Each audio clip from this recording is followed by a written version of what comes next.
everything. Off the track, I have an Auto Owners Independent Agent. They handle all my insurance in one place: car, home, life, and business. Get your own pit crew and find a local agency with Auto Owners Insurance. This is Norm Bryant with Town Insurance in Greenville. Call me today at 756-8300. Go Pirates. If you are push mowing your yard using an inefficient lawn tractor, or your current zero-turn spends more time in the shop than mowing your grass, it's time you look at a Hustler zero-turn lawnmower. Residential mowers from Hustler are built like tanks and drive like sports cars. All Hustler mowers have fabricated, welded steel decks. Don't settle on cheap units with flimsy stamped decks from big box stores. Come see Ron Ayers Motorsports. It will guide you to the right mower for your property and your budget. Find us at Ron Ayers Motorsports, Highway 11, north of the airport in Greenville. I can't live another day without air conditioning. Either you get it fixed or I'm out of here. What? We have fans. Come on, hon. It's not that bad. I am hot. The kids are hot. Even the dog is hot. Get the AC fixed or get a new train system installed. Fine. I'll call Delcor, the service professionals. Is that okay, babe? Yes. Just do it. Like now. Replace our old system or else I may replace you. Okay. I'll call today and get a new train system because, it's hard to stop a train. Mom, are you really going to replace Dad? No, he just needs to know who's boss around here. You're the boss, Mom. Right now, get $50 off your AC repair by mentioning the code #BeCool. Or go to DelcorINC.com for special train financing offers. Delcor, the service professionals and marriage savers. This is Pirate Radio, WGHB Farmville, 1250 and 92.7 FM Greenville, WDLX Washington, 930 and 104.1 FM Washington. The following is an exclusive presentation of Pirate Radio, the voice of the pirate nation. Welcome to Pirate Radio Live. You can paint this with purple. Now live from the Pirate Radio studios in the heart of the Pirate Nation, here is your host, Clip Brock. Alrighty, welcome in to a Tuesday edition of Pirate Radio Live. Clip Brock here with you inside the Pirate Radio studios, coming to you today on Pirate Radio 92.7 FM in Greenville, 104.1 in Washington. We are on 1250, 930. You can find us online, pr927fm.com, and we are on Facebook Live and YouTube. You can check us out there. Got a lot of great stuff on our YouTube page, including what happened today, which was Mike Houston's weekly press conference. Also, some Pirate players, Miles Berry, John Young, Tyler Snead. Got those interviews for you, the video versions right there on YouTube that you can check out. Make sure you are subscribed to Pirate Radio TV.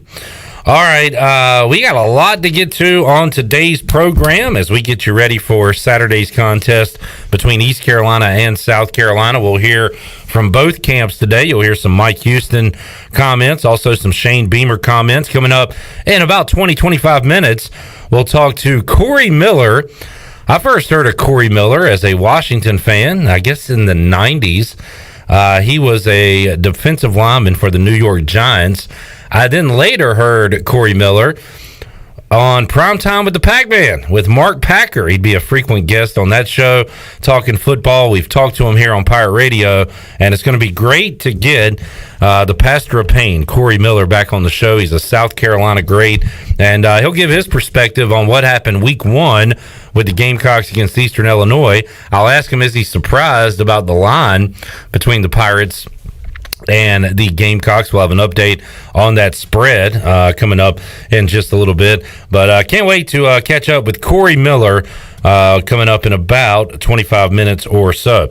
Also on the program today, the big man on campus, Jeff Nadu. He had a great week 1 picking games. We'll look at week 2 slate for college football and see what he likes there. We'll probably dive into the NFL later this week with Jeff Nadu, but some week 2 college football talk, including East Carolina and South Carolina, what he thinks about the Pirates. Also, how about ECU's opponent from week 1, Appalachian State, going down to Miami to take on the Hurricanes? What does he think about that game? We'll talk about that. NC State, Mississippi State, all that and more coming up with Jeff Nadu in hour 2. Stephen Igoe joins us at the tail end of hour number 2 on in to hour number 3 to break down what he saw at Bank of America Stadium last week in Charlotte and get his thoughts on ECU and South Carolina.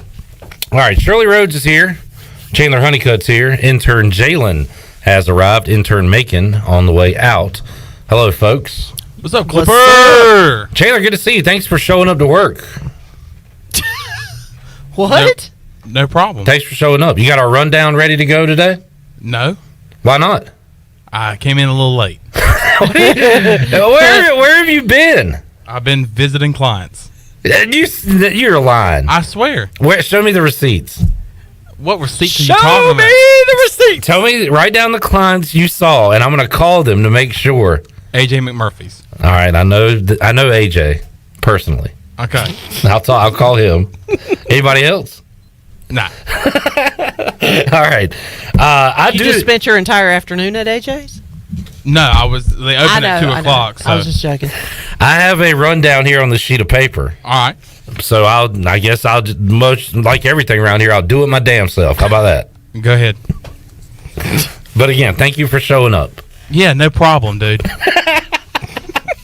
I don't know why I like irritating Chandler so much, but I really enjoy it. You're having a great time, aren't you? I am enjoying myself right now. What you got on the rundown? I'll have it for you in a moment.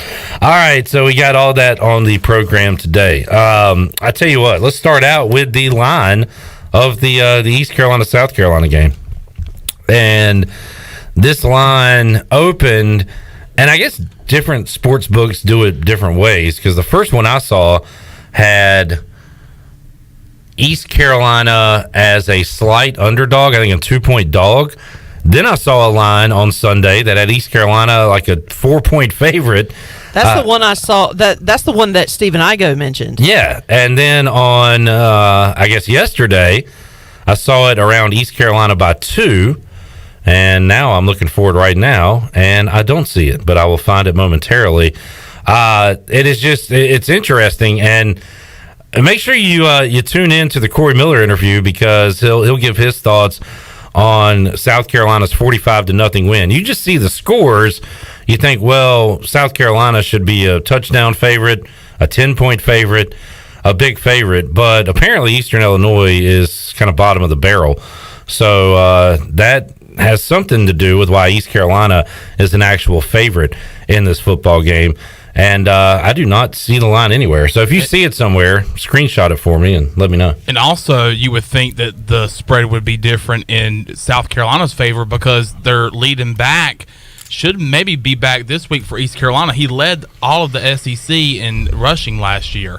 So that's another factor. And maybe they get their quarterback back, but Shane Beamer is not going to tell who the quarterback is for this Saturday's game. So it all depends on who's back for South Carolina, but I've been very surprised by the spread so far. Great segue into number 2 on the rundown today, Chandler. That's good work right there. Shirley, let's hit Shane Beamer 1 from his teleconference on Sunday when he was asked if he was going to let everybody know who the quarterback was going to be before kickoff Saturday. Don't know why I would. I'm sure Coach Houston would love that, and he knows. I mean, he's got to get ready for DeCarrion Joyner, and they've got to get ready for Luke Doty and Zeb, and we do a lot of different things offensively. So no, and guys, I'm not going to come in there on Tuesday and tell you who the starting quarterback is. So you don't need to waste time asking questions about who the quarterback is going to be and what the reps look like, because I'm not getting into it. So sorry, that's where we are. Askering. I think he said answering and asking at the same time. So quit asking. As Tony Collins would say, who's our quarterback? Who's our quarterback? We don't know. And does it matter? It matters a little bit, but for South Carolina, what they want to do is run the football, and that is what they did on Eastern Illinois, and smother Eastern Illinois. Eastern Illinois had just over 100 yards of offense in the game.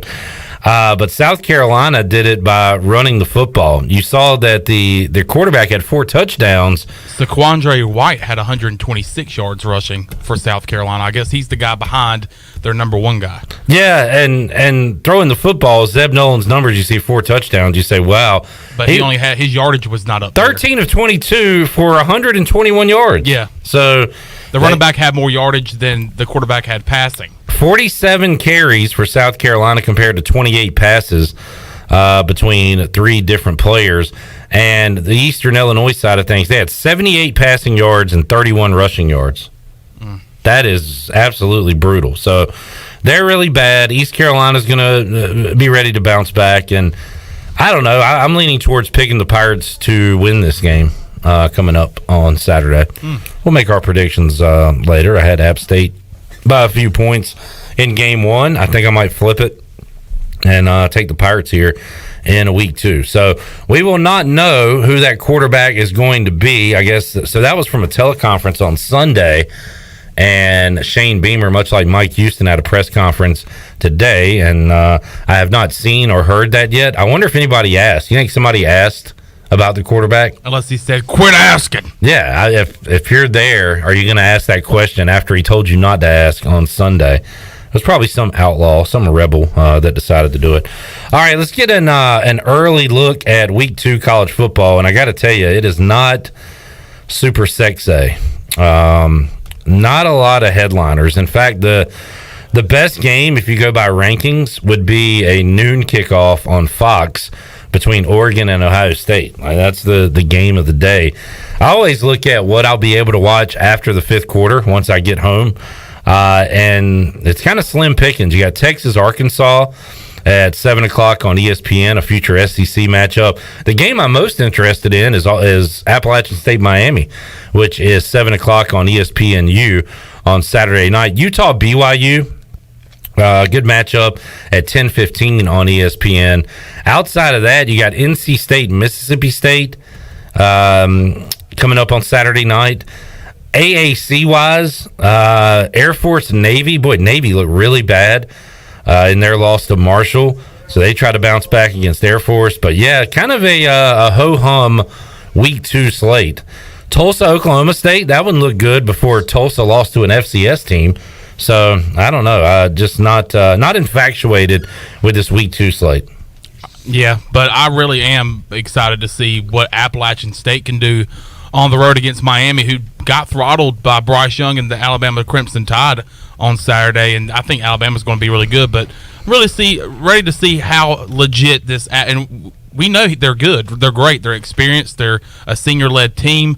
I'm ready to see what they can do in Miami and see if they can put up a fight, or hell, if they can win. Well, hail. Jonathan, good catch. You can check us out on Facebook Live and tune in there. Jonathan says, what about Iowa versus Iowa State? Aren't they both ranked? Yes, they are. Good call. They're both top 10. Although this game lost a tad of luster maybe with the way Iowa State played. They won 16-10 over Northern Iowa in Week 1. But, yes, that is a top 10 matchup. That'll be 4 o'clock coming up probably on Fox. On ABC coming up. Iowa State at 4:30. So there you go. I saw somewhere that NC State and Mississippi State is a pick'em. Mike Leach's team getting they squeaked by. I looked at it today. State's actually a slight road favorite now. Oh wow! In that game. So I don't know how I feel about how that. How impressive was their win Thursday night? Who? That's State? an actual question. I mean, against a depleted South Florida team, I guess. I mean, was that impressive? It was more impressive than Mississippi State's win. Yeah, I get over Louisiana Tech. Yeah, I guess State has done enough where Vegas says they deserve to be a road favorite. They have a healthy quarterback and Leary back, who missed majority of the year last year. Yeah. I just don't know. I mean, you're going on the road into a SEC environment, but Vegas must like the pack. All right, so there is Week 2 college football. I am so excited for Sunday. Oh, man. Week 1. Sunday, like wrapping up the show and like going home and watching football and relaxing, you're going to go, man, I'll sleep in tomorrow.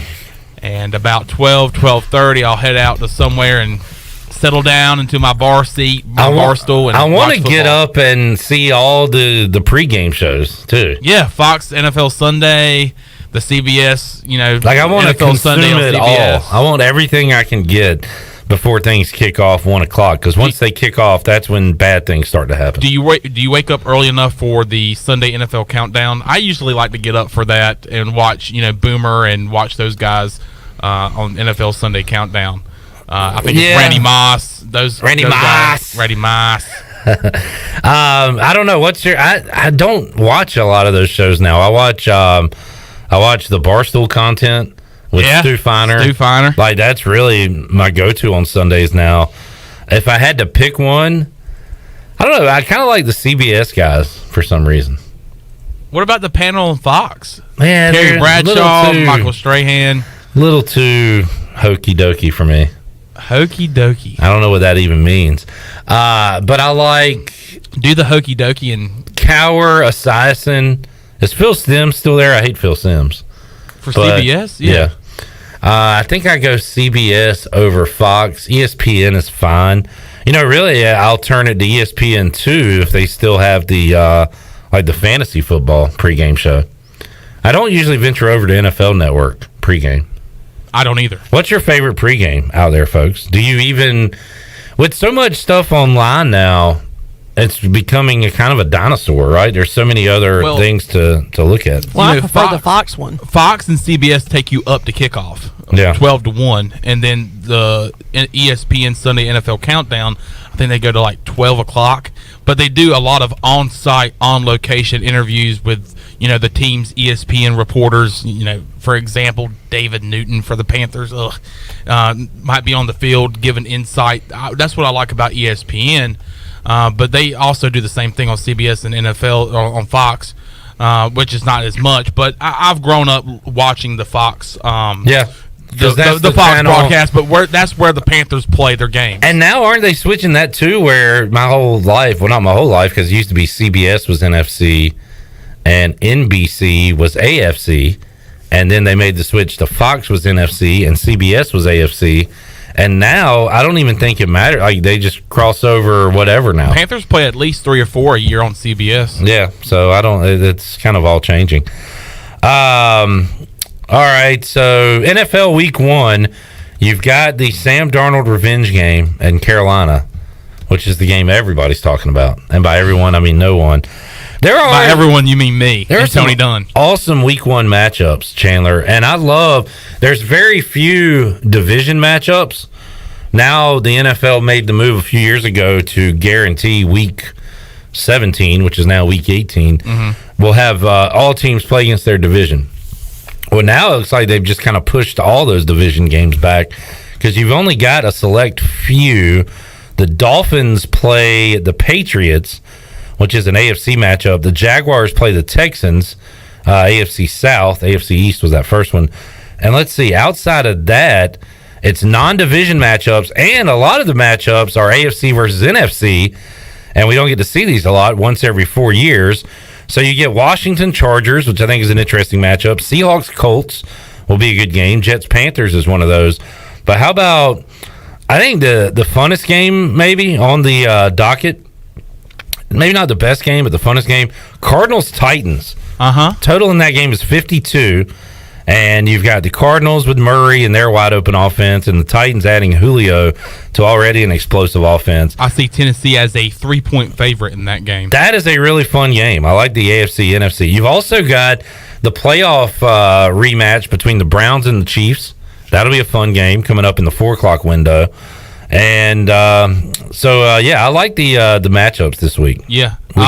Titans and Cardinals is going to be fun. Especially for me, I got Julio Jones and Ryan Tannehill on my fantasy team, so I'll be tuned into that. I think this kickoff game, and I know you're not a Cowboys guy at all, but Cowboys Buccaneers to me on Thursday night, and maybe it's just because it's the start of the NFL season, but I really am going to be tuned into that. I think that's going to be an awesome game. The return of Dak Prescott. Can Ezekiel Elliott bounce back, and can Tom Brady and the same old Buccaneers from last year, can they bounce back after a Super Bowl year? So I'm really excited about that game on Thursday night, 8:20. Joe Welsh, I thought it was Joe Walsh, a legendary musician, right? Says, why can't I find the app on my iPhone app search? We no longer use the app. You can find us on Facebook as you are right now. Also, Twitter, YouTube. SoundCloud, YouTube. Download it. Tune in. Yeah, just a lot of places. A lot of platforms. I think that line's too high for Cowboys Bucks. 8 for the oh yeah. I'm kind of on the Cowboys. Pains me to say. How often do you bet on the Cowboys? Too often. Too often. Because I get suckered in like everybody does, thinking that. I mean, you look at their lineup with Dak, Zeke, CeeDee Lamb, Amari Cooper, Michael Gallup. Like, that's awesome. But you forget about their injured and depleted offensive line and their awful defense. They just lost one this week with Zach Martin. With COVID although protocol. I did see a tweet where he's not like 100% out. Let me see what that tweet was. I saw Ed something Woodard. about he.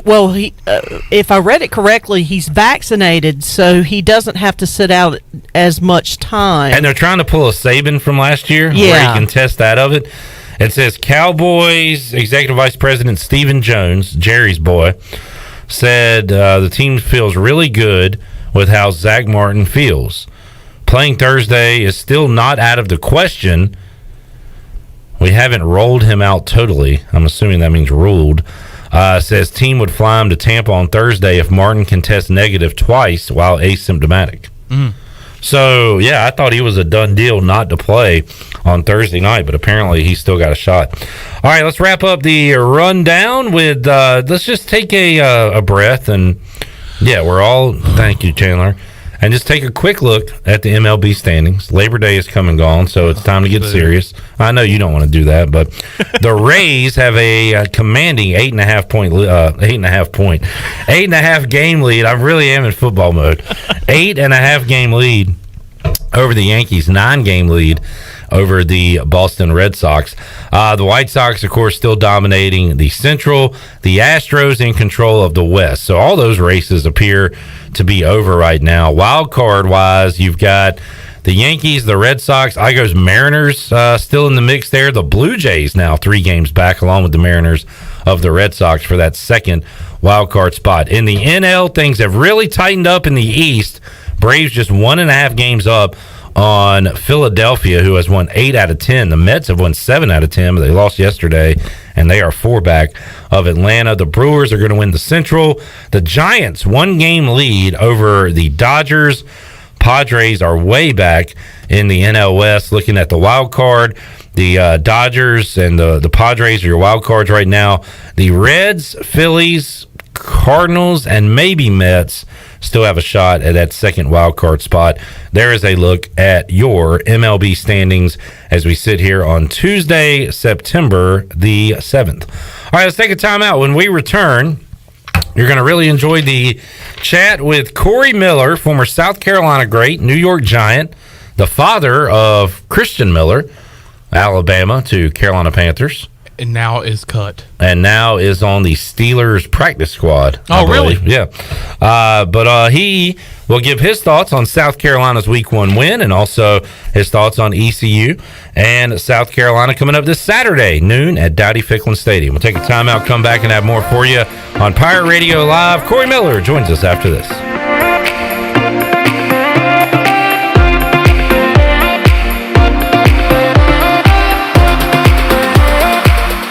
You've worked hard to start your business and working even harder to make it successful. And that's why it's important to have a bank in your corner when you need them. This is former ECU baseball player Ashley Capps from Select Bank and Trust. And as the business world throws you curveballs, we're here to be responsive to your needs. Our team of local bankers can make local decisions and cares about you, the customer. Get the business services that are right for your business today with Select Bank and Trust. Bank local, bank select, member FDIC. Introducing Tommy Club, the best car wash value anywhere. Starting at just $19.99 a month, you can wash your car as often as you like, and also take advantage of our express lanes exclusively for Tommy Club members. You can enjoy a gentle belt conveyor ride to a spot-free shine faster and as often as you like when you're a member of Tommy Club. Plus, our vacuums and mat washers are always free. We're Tommy's Express. Tommy's Express Wash, now open on the corner of Greenville Boulevard and Red Banks Road in Greenville. Here with Mike Mullis from Fixed NC. And Mike, you were telling me the other day, people ask you all the time, I didn't know you did that. What does that mean? You know, anything that involves property damage repair, call us first. If it's your crawl space, you've got interior humidity issues, a water loss, your ice maker line breaks, obviously fire and smoke, everybody knows we do those. But anything that involves interior or exterior property damage, we're your repair experts. Mike, how can everybody get in touch with you? 252-999-0001 or fixednc.com. CD's Grill is open at 111 West Fire Tower Road near Evans Street in Winterville for the best country cooking around. CD's Grill is open for breakfast and lunch 6 days a week and dinner on Fridays. Daily lunch specials: Monday it's barbecue chicken, Tuesday pork tenderloin and gravy, Wednesday chicken and pastry, Thursday barbecue pork chops, and Friday spaghetti. CD's Grill, 111 West Fire Tower Road near Evans Street in Winterville. The best country cooking around. CD's Grill. Public notice! Discount Mattress Furniture, Greenville, 1501 Evans Street. Everything must go up to 75% off. Queen mattresses, $199. Sofas, much more. Discount Mattress Furniture up to 75% off. 1501 Evans Street in Greenville, and I'll see you there!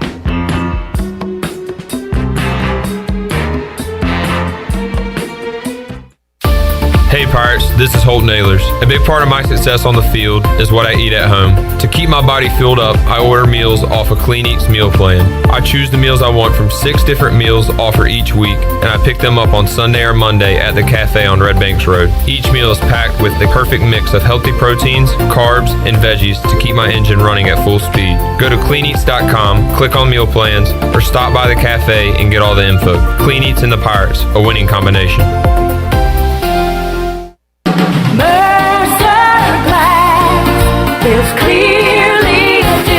Hi, this is Todd Mitchum with Mercer Glass, Eastern North Carolina's most complete glass company. Mercer Glass specializes in windows, shower doors, auto glass, and mirrors. We can install or repair almost anything made of glass in your home or business. So give us a call at Mercer Glass. That's 752-5101. That's 752-5101.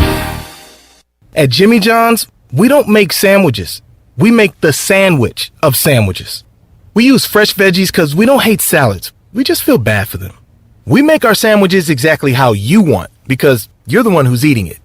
And we bake bread all day, every day because stale bread isn't bread. It's croutons. Sandwich history is written by the victors. Good thing we have legible handwriting. Jimmy John's, the sandwich of sandwiches. Order pickup or delivery on the app. This is Coach Steve Shankweiler, offensive line coach for East Carolina University football, and you're listening to Pirate Radio, the voice of the Pirate Nation.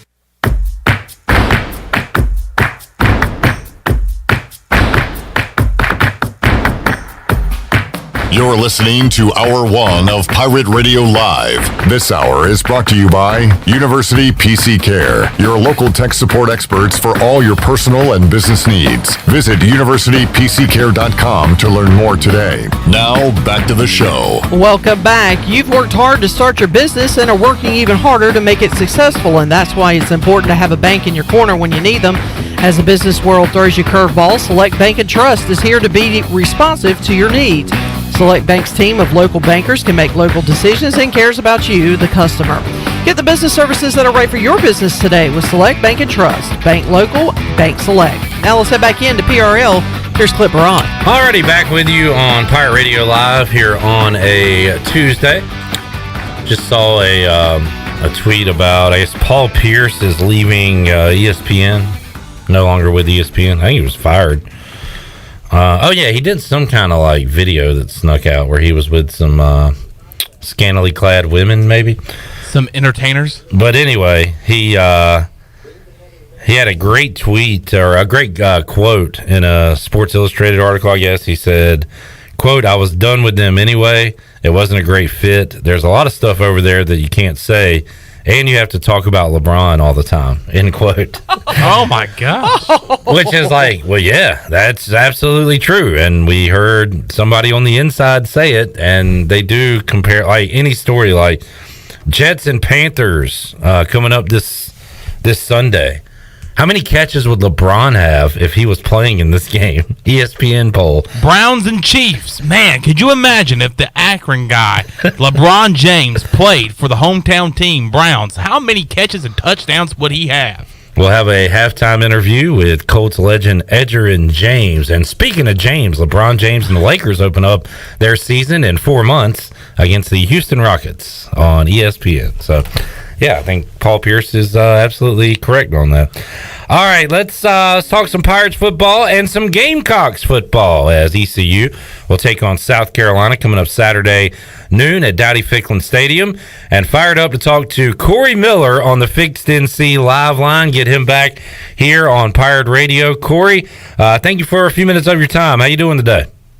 Man, I'm doing great. It's a blessing to be with. It's been a while. So hear your voice and to hear Pirate Radio again, man. Music to my ears, but everything is well. Hope all is well with you guys. Yes, sir. It is great to hear from you. We've had you on Pirate Radio before, but also you may remember Corey's voice from Prime Time with the Pac-Man. You did some spots there back in the day. Really fun show with Mark Packer and the guys. I was thinking about this too, Corey. I'm a Washington fan. I remember you from your days with the Giants, but it made me think about Robert Jones, former East Carolina great, Cowboys Super Bowl champion. For a certain age group, he's known as Zay Jones's dad. Of course, Zay set some records here now with the Raiders. For a certain age group, are you known as Christian Miller's dad instead of Corey Miller? Absolutely. Been away for, 7 years now, I guess. God, time flies. The whole time in Alabama, and then Panthers and now Steelers. I mean, so, yeah, I'm Christian Miller's father. You know what? I love it. I love being just that. Yes, sir. Absolutely. Talking to Corey Miller at Pastor of Pain on Twitter. You can give him a follow as he's talking football and talking Gamecocks football. And it looks like a successful debut for Shane Beamer. Folks fired up after that win over Eastern Illinois, Corey? Yeah, he has done a great job of coming to South Carolina, coming to Columbia, and energizing this fan base and giving them some hope and excitement. We hear the word culture a lot, changing the culture, and then to go out his first game, his first outing with his father in attendance and all of his family to go and shut out Eastern Illinois 46-0. The fans are really ecstatic about that. But I'm a realist. We all are realists. That was a bad football team that they played, but they did what good teams do to bad teams, right? They beat them up, beat them down, and they did just that. Pitched a shutout. Offense looked decent after going into this game with a graduate assistant as your starting quarterback due to the injury of Luke Doty. But I thought they played well. They flew around. The crowd was great. So definitely a good start for Shane Beamer.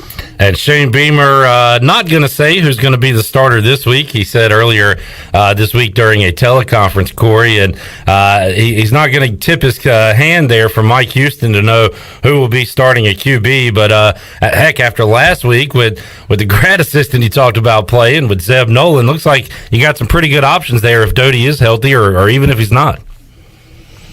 Yeah, I mean, because really, Zeb Nolan's outing was great, and he had 4 passing touchdowns, but not a ton of passing yards. The bulk of his offense came from running the football. They're loaded at running back. I mean, they got 3-4 really good. I think they're all going to be NFL running backs, a veteran offensive line, and I think that's going to really be their bread and butter throughout this season, being able to run the football. Now, I know most defense is probably going to stack the box and try to take away that run and make Zeb Nolan and/or Luke Doty beat them through the air. But I was excited about how they ran the football, the physicality of those backs, utilizing the tight ends as well. And, that was good. I still not have seen enough yet as what this guy can do through the air when facing a very viable opponent. So, we'll see. I mean, we just got a small sample size against a bad football team, but they did what they're supposed to do. and really ran them out of the arena on Saturday. So we'll see if that can continue for these South Carolina Gamecocks. Corey Miller joining us. Corey, you can say the same for the defensive side of the ball. You don't know exactly what you got yet, but against a not-so-great opponent, 109 total yards allowed. Who are the heroes on the defensive side of the ball for the Gamecocks? I think your defensive line, your linebackers, I mean, they fly around. I've been out at practices this summer. I love what Coach White brings to the table. I mean, these guys are aggressive. They're going to be aggressive. They're going to dictate the tempo. They're going to dictate what happens. They're not going to sit back and allow offenses to dictate what they do. They bring the fight to you. I like that. I think all of those guys did a great job. The secondary guys, was great in coverage. They created turnovers. They pride themselves on doing just that, creating turnovers. They have a certain number per game that they want to get to. Then you get a guy like Jordan Birch, a defensive end from here in Columbia, from Hammond School, drops back in a zone dog and picks off a pass and takes it to the house, showing his athleticism and speed. So, I think overall, I love this defense. I really do. And I love the scheme in which they play. It's not sit back. It's not read and react. It's we're coming at you. We're going to dictate what you do based on how aggressive we are. So, that can be good sometimes. That can bite you sometimes if you got an offense that's got some big-time playmakers. So we'll see. I think this week's game will open up some challenges, and we just have to wait and see. Corey, I don't know how much you look at point spreads as a former player, but were you surprised at all that East Carolina was favored slightly in this football game when that number came out? Yeah, a little bit. Now, just listen to the local talk radio. Folks are like, are you kidding me? Up in Charlotte against App State, and South Carolina blows out their opponent. But again, when you look at the people who think what they think about South Carolina's football team, is still not very good. I mean, let's just be honest. The team that they played was pretty horrific. I mean, this was a bad football team, Eastern Illinois. I mean, the Gamecocks were favored by 40-something points. Right. Here's a 2-win team last season. They still have a lot of question marks, and I think it's fair, being that you got to travel, you got to go up to Greenville. You're talking about a 50,000-seat stadium. They got a great atmosphere up there. This is a big-time opponent coming in their backyard. They're coming off a tough loss in Charlotte against App State. But, they have pieces. I mean, the defense didn't show up for East Carolina, but they got pieces offensively. They got speed. So this is going to be a challenge. I mean, for me, I circled this game. This is, to me, is a barometer game for South Carolina because I think we're going to find out really who they are because they're going to face some adversity for the first time this year. They're going to face some challenges from East Carolina on the road. How do they handle that? And you got Zeb Nolan and Luke Doty, will he be healthy? Will Zeb, if he's playing, will he handle the noise up there? So we're going to see. I got this game circled, but I'm not, to answer your question, I am not surprised at the end of the day that they are favored. I mean, you look at the games last week, South Carolina should be, but at the same time, I think East Carolina is better than what they showed against App State, and maybe South Carolina may not be as good as to what they showed against Eastern Illinois. So that's kind of what I think the odds makers are looking at. Yes, sir. Good breakdown from Corey Miller joining us on the Fixed NC Live line today on Pirate Radio Live. It'll be the Pirates and Gamecocks coming up noon Saturday, ESPN2. If you can't make it to Dowdy-Ficklin Stadium, our pregame coverage begins 8 a.m. on the Bud Light pregame tailgate. We'll be talking to Tommy Suggs, getting a South Carolina report on our pregame show. Corey, how much, I guess now that your son, Christian, is not at Alabama anymore, how much do you keep up with the Tide? Are you you're all Gamecock, I'm sure, but man, they put it on Miami on Saturday.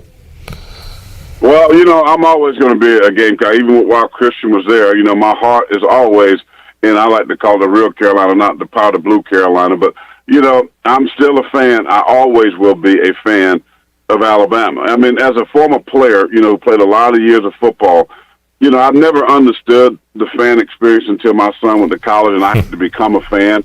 So I am a fan of Alabama. I am. I'm an alumni of South Carolina, and I pull for them. They're my first love. But I'm a fan. I keep up with the players. I know a lot of the players still. Of course, I know Coach Saban. I know a lot of the folks that work there, the coaching staff, So I wear 2 jerseys even on Saturday, the Gamecocks, which is my first love, and the Alabama Crimson Tide. I mean, they just restock and reload.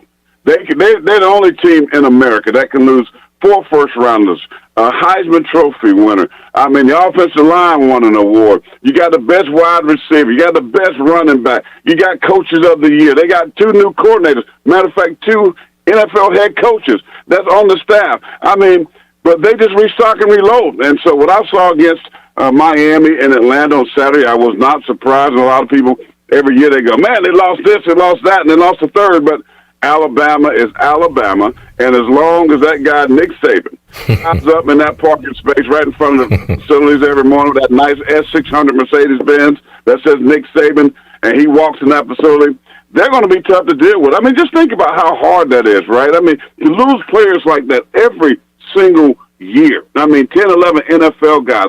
You know you're going to lose coaches that go take head coaching jobs. You know you're going to lose, position coaches. And they just continue to do it. I mean, that's why Nick Saban is the greatest. I mean, I know the championships, yes, but to be able to do that year in and year out and have this type of success, man, it's just amazing to watch. It's pretty incredible. I sat there watching it thinking, man, I'm tired of Alabama being so good, but at the same time, it is fun to watch them play football. It is aesthetically pleasing on the eyes to see how well they execute and play the game. Corey, and here's one for you. You've seen the SEC expand over your time, with Missouri and A&M, but the addition of Texas and Oklahoma incoming to the Southeastern Conference. What was your first take when you heard that, Corey? I love it. I mean, you add 2 historically really good football programs to a historically great conference. They are the Mac Daddy of college football, the SEC, and now you add 2 big-name programs, Oklahoma, who's been in the playoffs several times. Texas has been struggling, but now they got Steve Sarkisian there, and they're going to be on the up and coming. But Texas still is a big brand, recognizable brand. So it just makes the conference that's already great greater. But does it make it harder? Yes, because you're going to have to, down the road, play Oklahoma on your schedule. You're going to have to play a Texas on your schedule. I mean, hook 'em horns. I mean, think about this, man. It's great. I mean, it's great. So I don't know what these other conferences are going to do. I know they got the alliance that just confused all of us, I believe, in what they're doing. No signed contract. We're gonna play each other. But then you look at the schedule a couple years down the road, you get LSU playing some of these other teams. So I'm like, what in the world is happening there? But right now, man, to add those 2 teams to your conference down the road.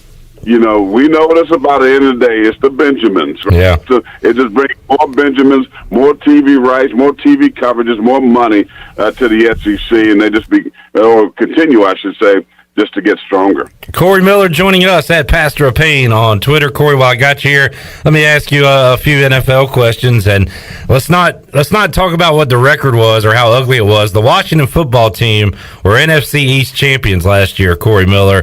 They will try to repeat this year against your G-men, the Cowboys, and the Eagles. It was some ugly football in that division last year, Corey. What do you think about the East this year? I played in that division for a lot of years. And when I played, it was called the NFC Beast. Yes, sir. Now folks are calling that the NFC Least, which I don't like. But, listen, the Washington football team, I'm a fan of. You know why? Because Ron Rivera drafted my son, and I love Ron Rivera as a football coach and what he stands for and what he's about. You know what else I love about the Washington football team is that defense. Yeah. And defense still wins championships. I mean, and because they're so good defensively, I know, you look at the quarterback and you go, Fitzmagic, this guy done been to 18 teams. Can he do it? They got a nice running game. They got nice receivers. He's a guy that's serviceable. Listen, I like him. I really do. The Giants, I have no idea what they're doing. Daniel Jones is up and down. We don't know the defense is going to get any better. Dallas is always, they'll find some kind of way to mess it up. I think the Dallas Cowboys as a whole might be the most talented.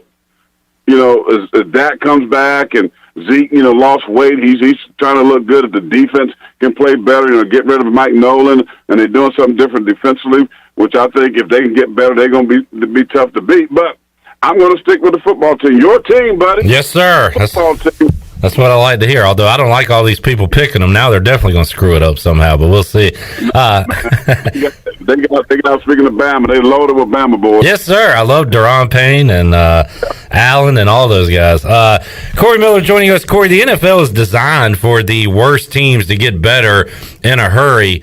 Having said that, and it's so hard to repeat as champions, it is so crazy to see the Bucs returning with literally everybody that they had on their championship team. I don't know who's cooking the books over there or how they're working these contracts, but man, they got the same team they had last year, and I guess that's why they're the favorite along with the Chiefs. I still like the Chiefs, and listen, it's hard to repeat. Now, I think Tom Brady did it with the Patriots years back, and then before that, it's been a lot of years, right? I mean, because regardless of the players and everybody that he have returning, we know one thing. The NFL, I mean, injuries, and now we've got the COVID situation. Yeah. The guys can miss games, and every week to week, things are going to change. As talented as they are, as great as Tom Brady is, I will have a hard time picking Tampa Bay to win back-to-back. I really do. I think the Kansas City Chiefs are going to be in the mix. I really do. I think watch a team like the Cleveland Browns, I think can sneak up and be really good. I think Seattle's going to bounce back. 49ers, they got some good things working out there. But listen, I just think that going back-to-back is just so difficult, and everything, as they say, the stars got to line up perfectly. I just don't see it happening. I mean, one play, you might lose Brady. You might lose this guy to COVID one week, or this group can't play. I mean, so that could be a difference in where you see it in the playoffs. So many things got to happen. But I'm going to err on the side of somebody else. My overall favorite will be Patrick Mahomes, Andy Reid, and the Kansas City Chiefs. I think is the best football team in all the National Football League, and we'll see. I mean, they've been back a couple of times, but they're just that good. But I don't see Tampa. I know people are saying everybody's back, and I don't see that. I think they'll find some pushback from New Orleans. I think Jameis Winston is going to be a much different quarterback. People keep talking about a 30 for 30, the interceptions, the back in Tampa, but a totally different offense with Sean Payton. He's matured. He sat back and watched Drew Brees. Went to school of Brees. I think he's going to be better. So watch out for the New Orleans Saints in that conference as well. I think they'll battle Tampa for the NFC South. Man, it's awesome to hear Corey Miller talking football on Pirate Radio again. Corey, are you doing any media, doing any shows these days? What do you do outside of watching football? Well, I'm back in the ministry full time. I do a lot with men's ministry and mentoring athletes, college and high school. I work at all-black school here in Columbia as a character coach at Allen University. Restart their football program, so I'm just kind of volunteering there. I'm doing some stuff at South Carolina. But next week, I was supposed to be next week or the following week on a gospel station here in town. They wanted to do some sports talk and wanted me to start the Corey Miller Show. So I'll let you know, man. It's awesome to have you on. That's going to happen in the next week or two. I'll be back on the airwaves. That's fantastic. Yeah, that's great stuff. Corey, man, like I said, great to hear your voice once again and talk some football with you. We really appreciate your time, and nothing but the best for you, Corey. Always enjoyed hearing you back in the day, and great to catch up with you today. We'll do it again down the road sometime. Let me know. For all my Pirate fans out there from back in the days on my Packer, arr!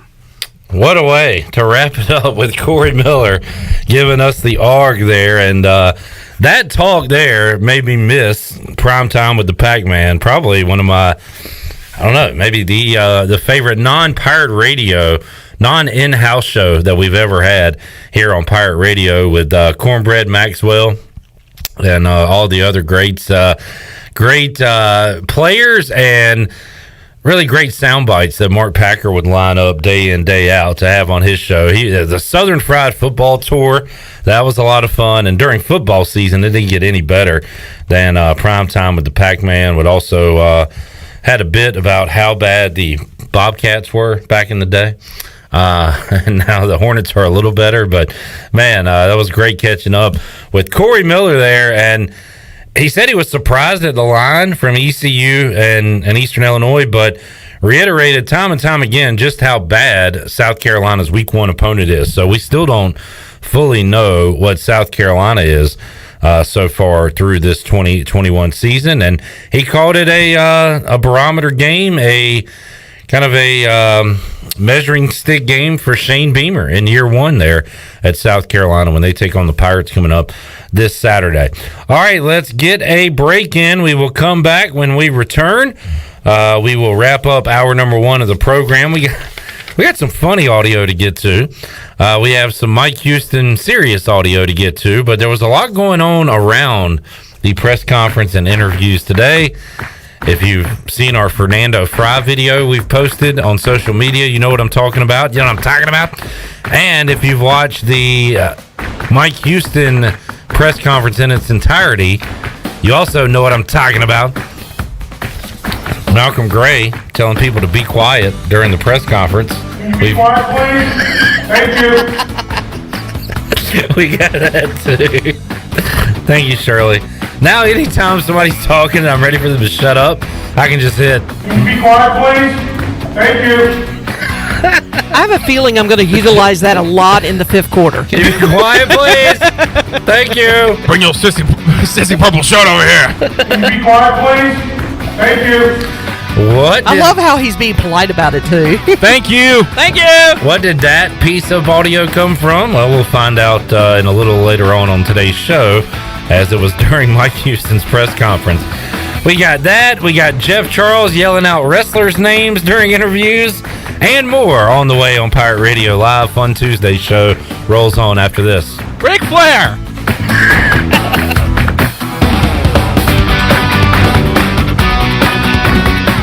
In studio with Gloria from Kinetic Physical Therapy. Gloria, what is cryotherapy? Cryotherapy is when your body is exposed to extremely cold but therapeutic temperatures for several minutes. It has many benefits, including decreased pain, decreased inflammation, increased energy, and improved overall wellness. That's why at Kinetic Physical Therapy and Wellness, we offer a wide variety of services, including cryotherapy. So whether you're an athlete or whether you just want to give your health a boost, cryotherapy will help to ensure that you're feeling great and living well. So come chill with us and you'll be back for more. On Saturdays, your team needs you, your sofa needs you, and you need a Jersey Mike's sub. Get it all with free Saturday delivery when you order through the Jersey Mike's app. Jersey Mike's, a sub above. This Saturday, while you watch the game at home, we're watching the grill at Jersey Mike's. Order through the Jersey Mike's app for free delivery on Saturdays, unless you're going to miss hearing this. Jersey Mike's, a sub above. There's no better time to drive away with a quality pre-owned car, truck, or SUV from Greenville Auto World. Greenville Auto World is your authorized rough country dealer. We specialize in lift and leveling kits along with custom wheel packages. Whether you're looking for ground clearance or enhancing the appearance of your vehicle, trust our team for your off-road experience. Greenville Auto World, 3840 South Charles Boulevard across from Hardee's at Bell's Fork, or online at greenvilleautoworld.net. Other food delivery apps charge surprise fees, but Domino's is giving away $50 million worth of surprise frees, like free pizza, lava cakes, or cheesy bread when you order delivery online. And we found some unique ways to get the word out. Like shouting from the rooftop! Free cheesy! Screaming it! We even called Paul Revere. Free lava cakes are coming!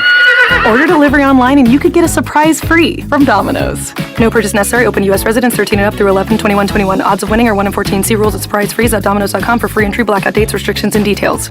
Hello, this is Talbot Green with Angel Oak Home Loans. Now's the time to take advantage of the opportunity to buy more home or refinance your current mortgage at historically low rates. The combination of our local team's experience and Angel Oak's wide offerings of products from standard conventional, government, and portfolio loans has something for most financial situations. For more information, call Talbot Green, Joanne Weir, or Wanda Hager at 751-2060. NMLS 1719250, Equal Housing Lender. Every team knows that the two-point play can be a winning move. That's why I'm here. State Farm agent Timothy Sawyer and my team are here to help you go for two by combining your home and auto insurance. It's a great call that saves you time and money. So go for the win and score some savings by combining your home and auto. It's just another way we're here to help life go right. Call me, Timothy Sawyer, at 493-0002 today. Do you suffer from pain, anxiety, or sleeping issues? Eastern Healthcare has a solution for you. Eastern Healthcare is the premier CBD store with retailer quality products to help with any ailment you might have. They carry nationally recognized brands such as Curative's Delta 8, CBD Distillery, and Charlotte's Web with a wide variety of delivery systems. This is Adam from Eastern Healthcare. Come visit our store at 2245 Stantonburg Road across from Vidant Hospital or call 227-4199. Eastern Healthcare. Wellness starts here. University PC Care has been the Pirate Nation's go-to IT expert since 2006. Your office deserves a proactive tech support approach instead of always reacting to issues after the damage is done. You need BizCare. BizCare tech support and cybersecurity plans keep you ahead of potential issues and much safer from cyber threats like ransomware. What's at your office? Call William today to schedule your free BizCare consultation or learn more at universitypccare.com. This is Coach Blake Carroll, defense coordinator for East Carolina football, and you're listening to Pirate Radio, the voice of the Pirate Nation.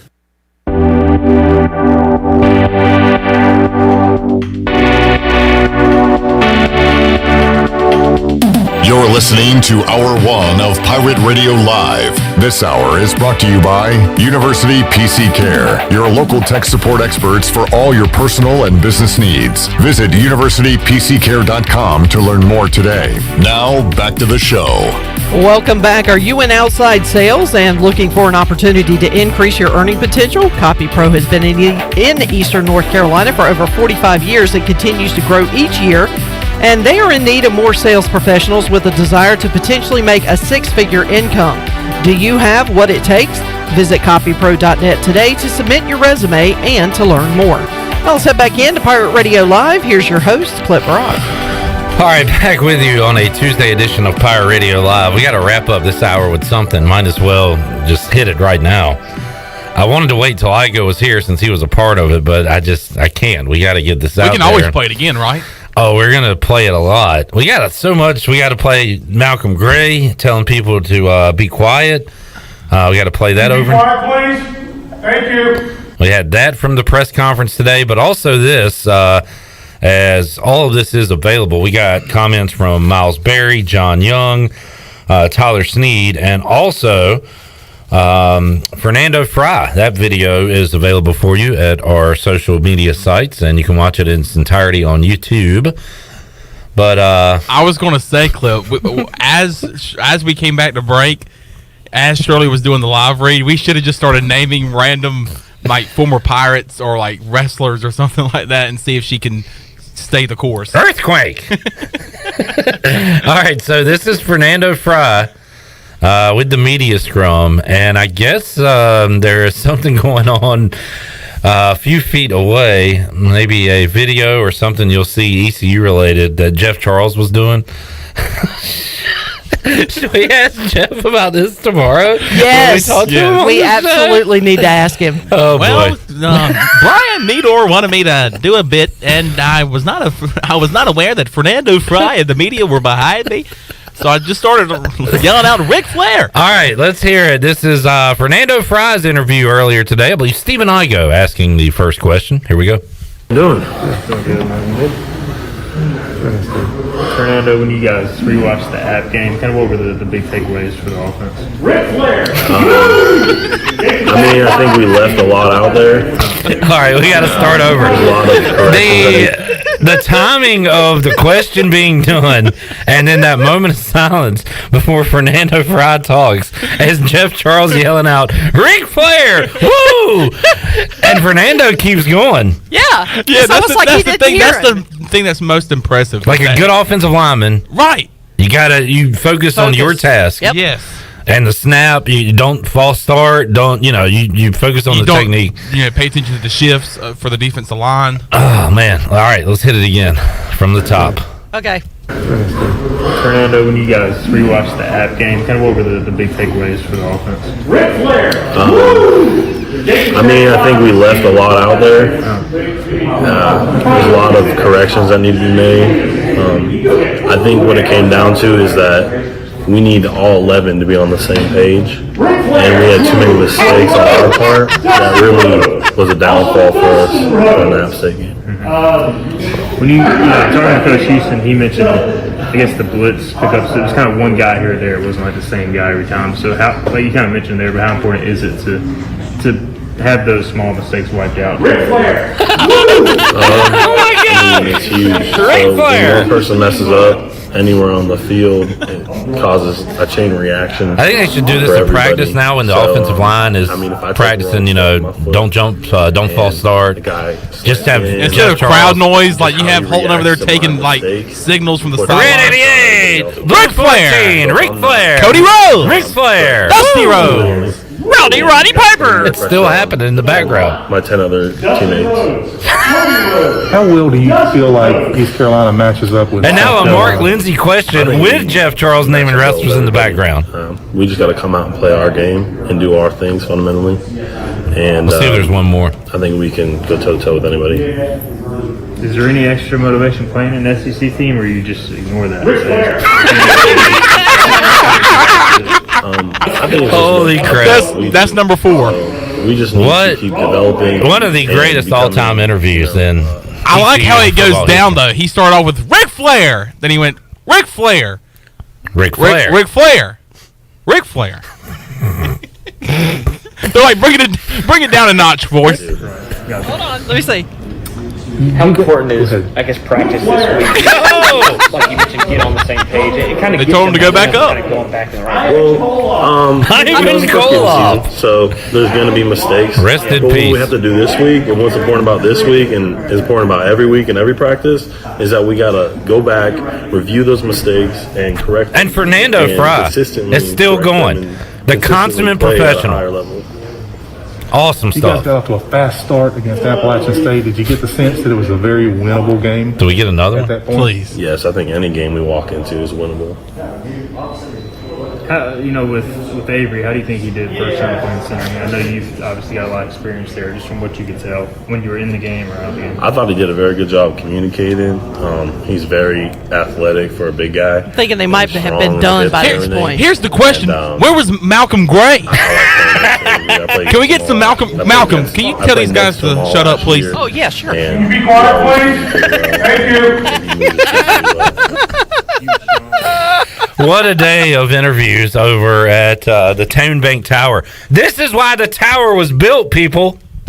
For everybody, it's huge. Everybody complaining about, we shouldn't have spent that money on the Town Bank Tower. If we did not spend all that money on that beautiful Town Bank Tower, moments like this would have never happened. And I got to say, this makes it all worth it. Every penny. Can you be quiet, please? Thank you. Ric Flair! We'll find out where the "Can you be quiet, please" came from in our next segment when we'll hear the Mike Houston comments from earlier today. Shirley, we'll take a break, but one more time, can we hear the beginning of that Fernando Fry interview? Yeah, just for me. This one, that one was for you. This one's for me. Okay, hang on. All right. Fernando, when you guys rewatched the App game, kind of what were the big takeaways for the offense? Ric Flair, can you be quiet, please? Well done, Shirley. We'll mix in Malcolm Gray to everything now. So that was Fernando Fry, along with Jeff Charles saying Ric Flair. I will hand it to him. Fernando never flinched, never blinked. Oh, he's a lot more mature. Was he talking about the lookalike Ric Flair at the game Thursday night? Lil Nate? Hey, are you tuned in, Lil Nate? Is Jeff talking about you? No, Fernando's way more mature, way more professional than I am.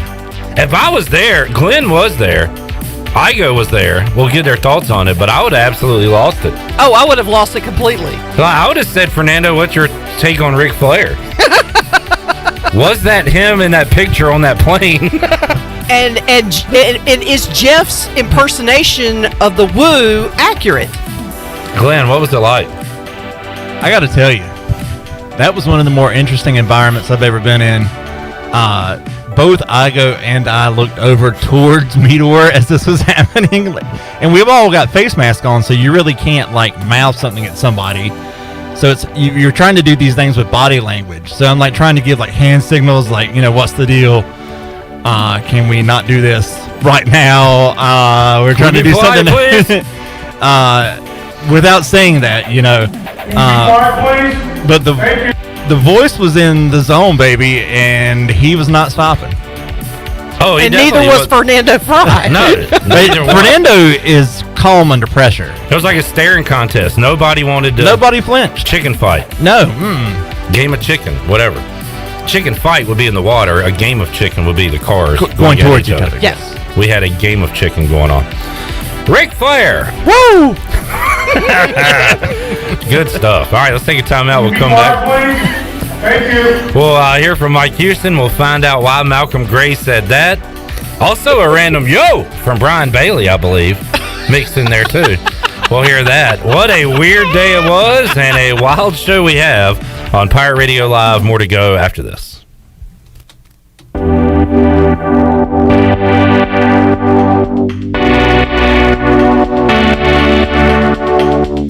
Pirate Nation, your ECU football team is getting ready for another season, and they need you inside Downey-Picklen Stadium. Football season tickets are on sale now, and great seats are still available. Come out and watch your Pirates take on SEC opponent South Carolina, preseason top 10 Cincinnati, and many more. Season tickets start at just $99 and can be purchased online at ECUPirates.com or over the phone at 1-800-DIAL-ECU. Buy yours today, and let's bring back Rowdy Downey. Go Pirates! Hey Pirate Nation, Lindsey Gray here with Carolina Caliber. In 1960, my granddaddy started his firearm business right here in Eastern NC. Still family owned and operated, we have the area's largest selection for outdoor shooting sports and accessories and are one of the nation's top firearm dealers. At Carolina Caliber, we have everything you need from hunting, home defense, and personal protection, including a wide variety for ladies and youth. We buy, sell, and trade. It's a time-honored tradition. Visit us at Carolina Caliber on Fire Tower Road in Winterville.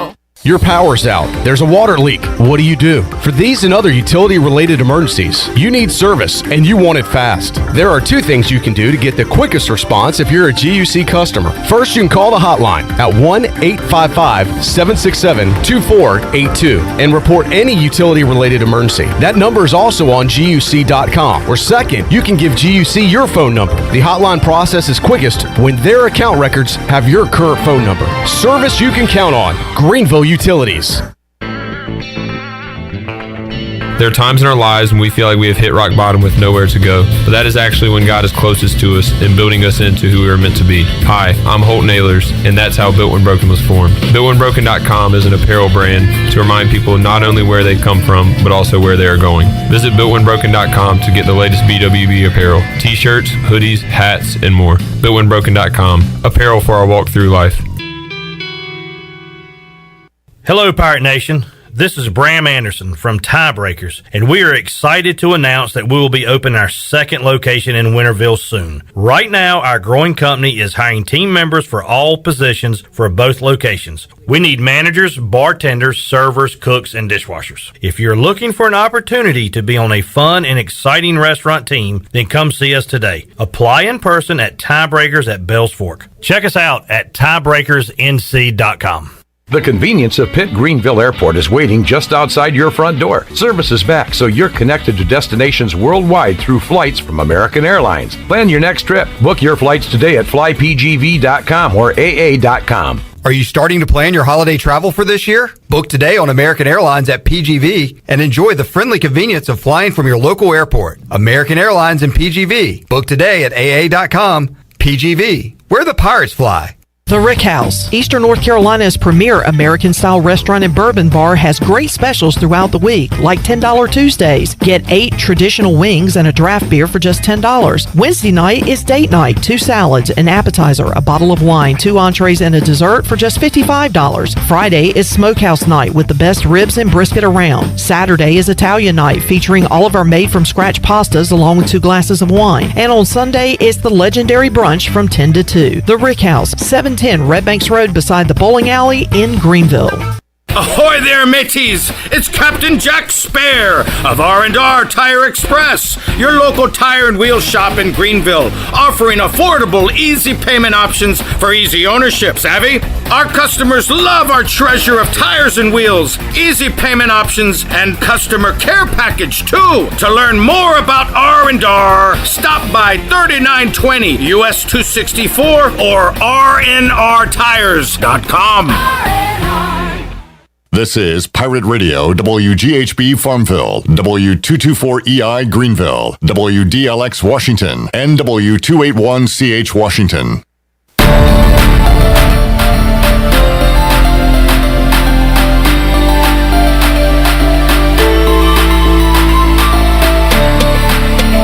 You're listening to Hour 2 of Pirate Radio Live. Save lives, be a hero, and make $1,000 your very first month donating plasma at Grifols Biomat USA. Start now at Biomat USA on 505 South Memorial Drive. A better donor experience and better pay. Now, back to the show. Welcome back. From sales to service, Greenville Auto World has all your vehicle needs covered. Shop all of their inventory now at greenvilleautoworld.net. If you're also looking for someone to service your vehicle, Greenville Auto World has a full service and repair facility. Brakes, oil changes, tires, inspections, and they can repair any kind of vehicle. Greenville Auto World across from Speedway at Bell's Fork and online at greenvilleautoworld.net. Thanks to Tim Sutton and Jim Rogers for their sponsorship of the program. Now let's head back into PRL. Here's Clip Brock. Back with you on Pirate Radio Live here on a Tuesday.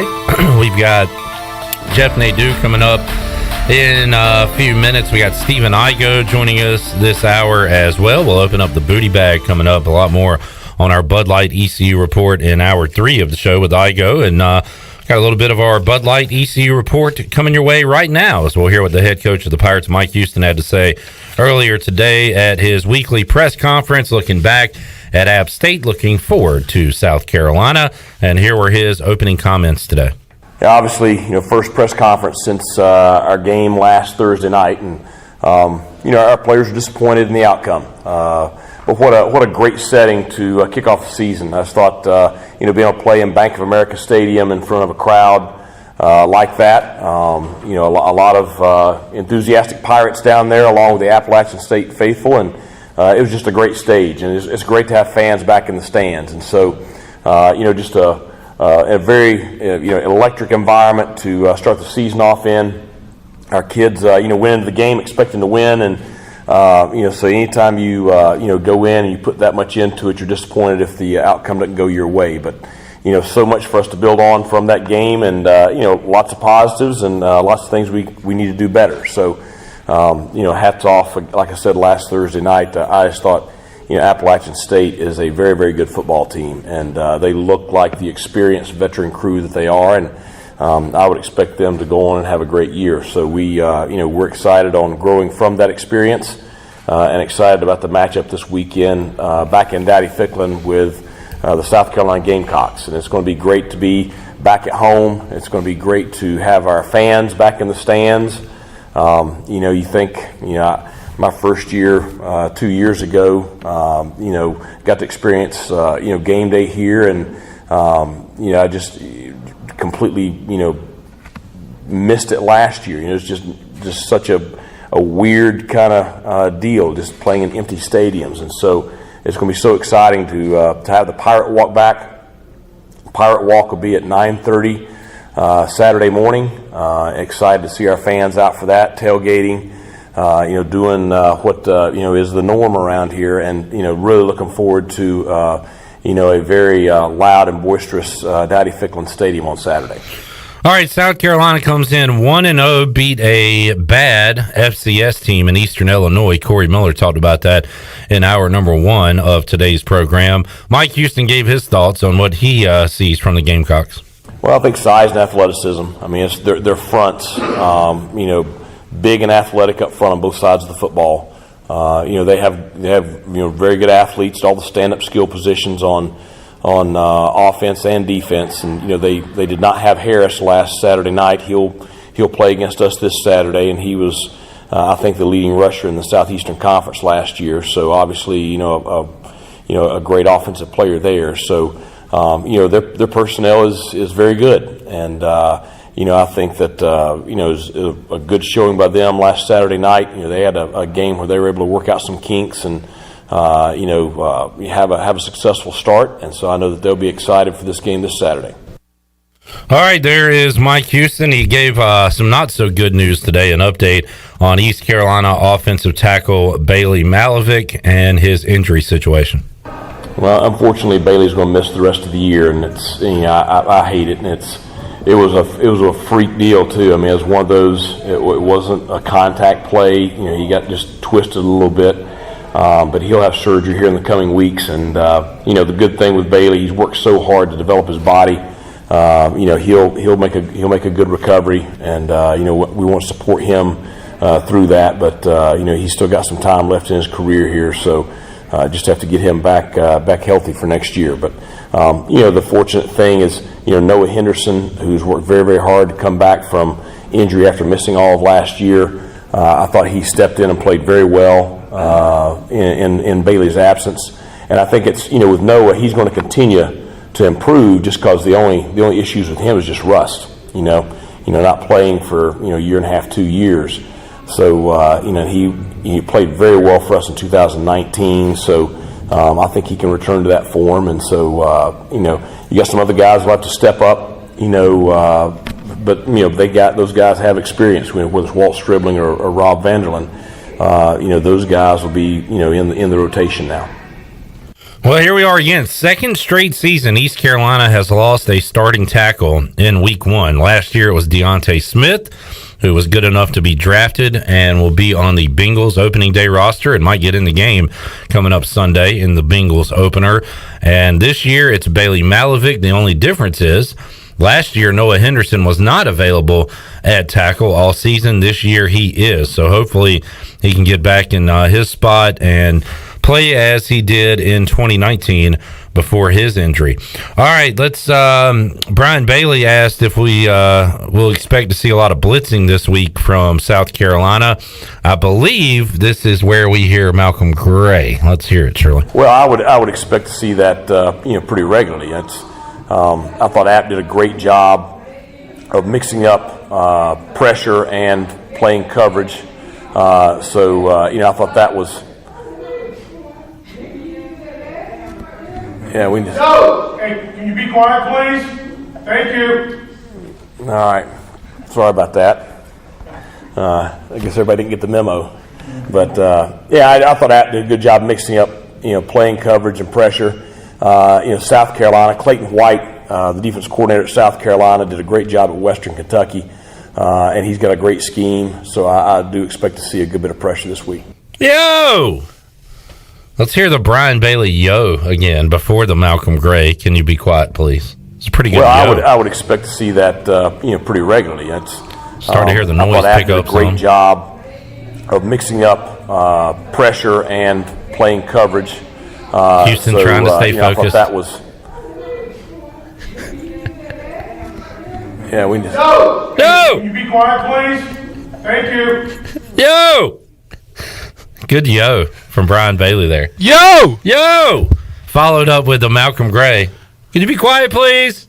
Thank you. Can you be quiet, please? Thank you. What a weird day over at Toon Bank Tour. Ric Flair! Ric Flair! Fernando. I got to hear that again now, Shirley. We're going to take a break here anyway, so let's hear. Hold on, let me pull it back up. Yeah, we got to hear Fernando Fry, and he's doing his interview. Bailey's yoing. Jeff Charles is wooing. Malcolm Gray's telling people to be quiet. All of this happened earlier today. Guys, rewatched the App game. Kind of what were the big takeaways for the offense? Ric Flair! I don't think I could ever hear that without laughing. And we'll hear that more when Igoe's here, so we got to get his first-hand account on that interview. Ric Flair! All right, Dusty Rhodes! Let's take a timeout. We'll come back. And we will hear from the big man on campus, Jeff Nadu. He had a great week 1 picking games. We'll take a look at week 2, what he likes. We'll probably save most of our NFL chat for Thursday. We might dive into that some. But a lot of college football talk, including East Carolina, South Carolina, App State, Miami. I'll ask him about NC State, Mississippi State, and some other action going on week 2 of the college football season. We'll take a timeout, come back. Jeff Nadu joins us after this.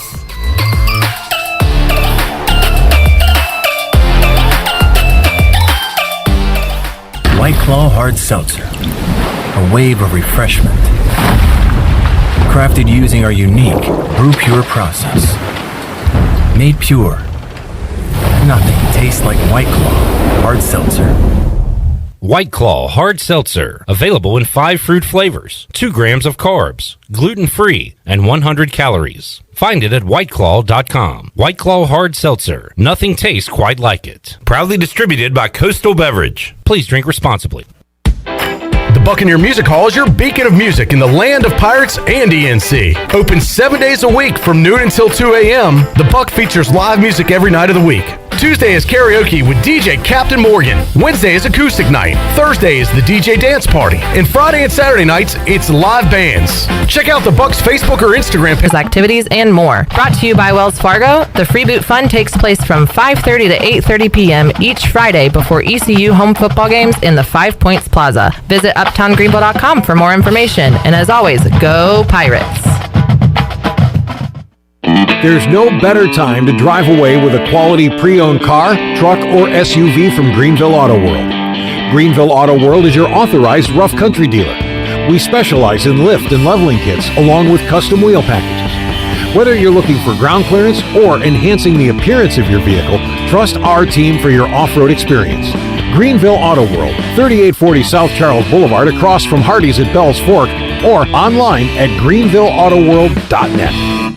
Hello, Greenville and Pitt County. We at Pitt County Schools want you to know that we are a thriving and connected school system ready and open for all students this year. We are offering all in-person learning with limited virtual options while operating on a 5-day, full-day schedule for our 38 school campuses. Pitt County Schools offers rigorous academic opportunities such as dual language programs, STEM engagement, global education, and college readiness. We also offer competitive athletics, full support for exceptional children, and career readiness opportunities such as paid apprenticeships and unique business partnerships. Pitt County Schools is fully committed to engage, empower, and elevate every student every day. Visit our website today at pittschools.org, where you'll find our new jam-packed strategic plan, our new mission and vision, our profile of a learner, or check out our unique preschools, elementary schools, middle schools, high schools, and early colleges. Pitt County Schools, engaging, empowering, and elevating every student every day.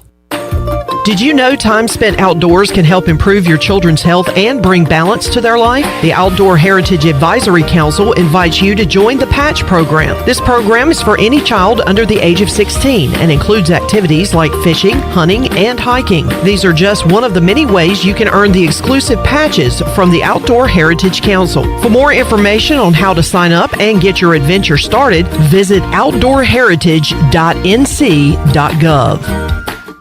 If you are push mowing your yard using an inefficient lawn tractor, or your current zero-turn spends more time in the shop than mowing your grass, it's time you look at a Hustler zero-turn lawnmower. Residential mowers from Hustler are built like tanks and drive like sports cars. All Hustler mowers have fabricated, welded steel decks. Don't settle on cheap units with flimsy stamped decks from big box stores. Come see Ron Ayers Motorsports. It will guide you to the right mower for your property and your budget. Find us at Ron Ayers Motorsports, Highway 11 north of the airport in Greenville. This is DJ Ford, and you're listening to Pirate Radio, the voice of Pirate Nation.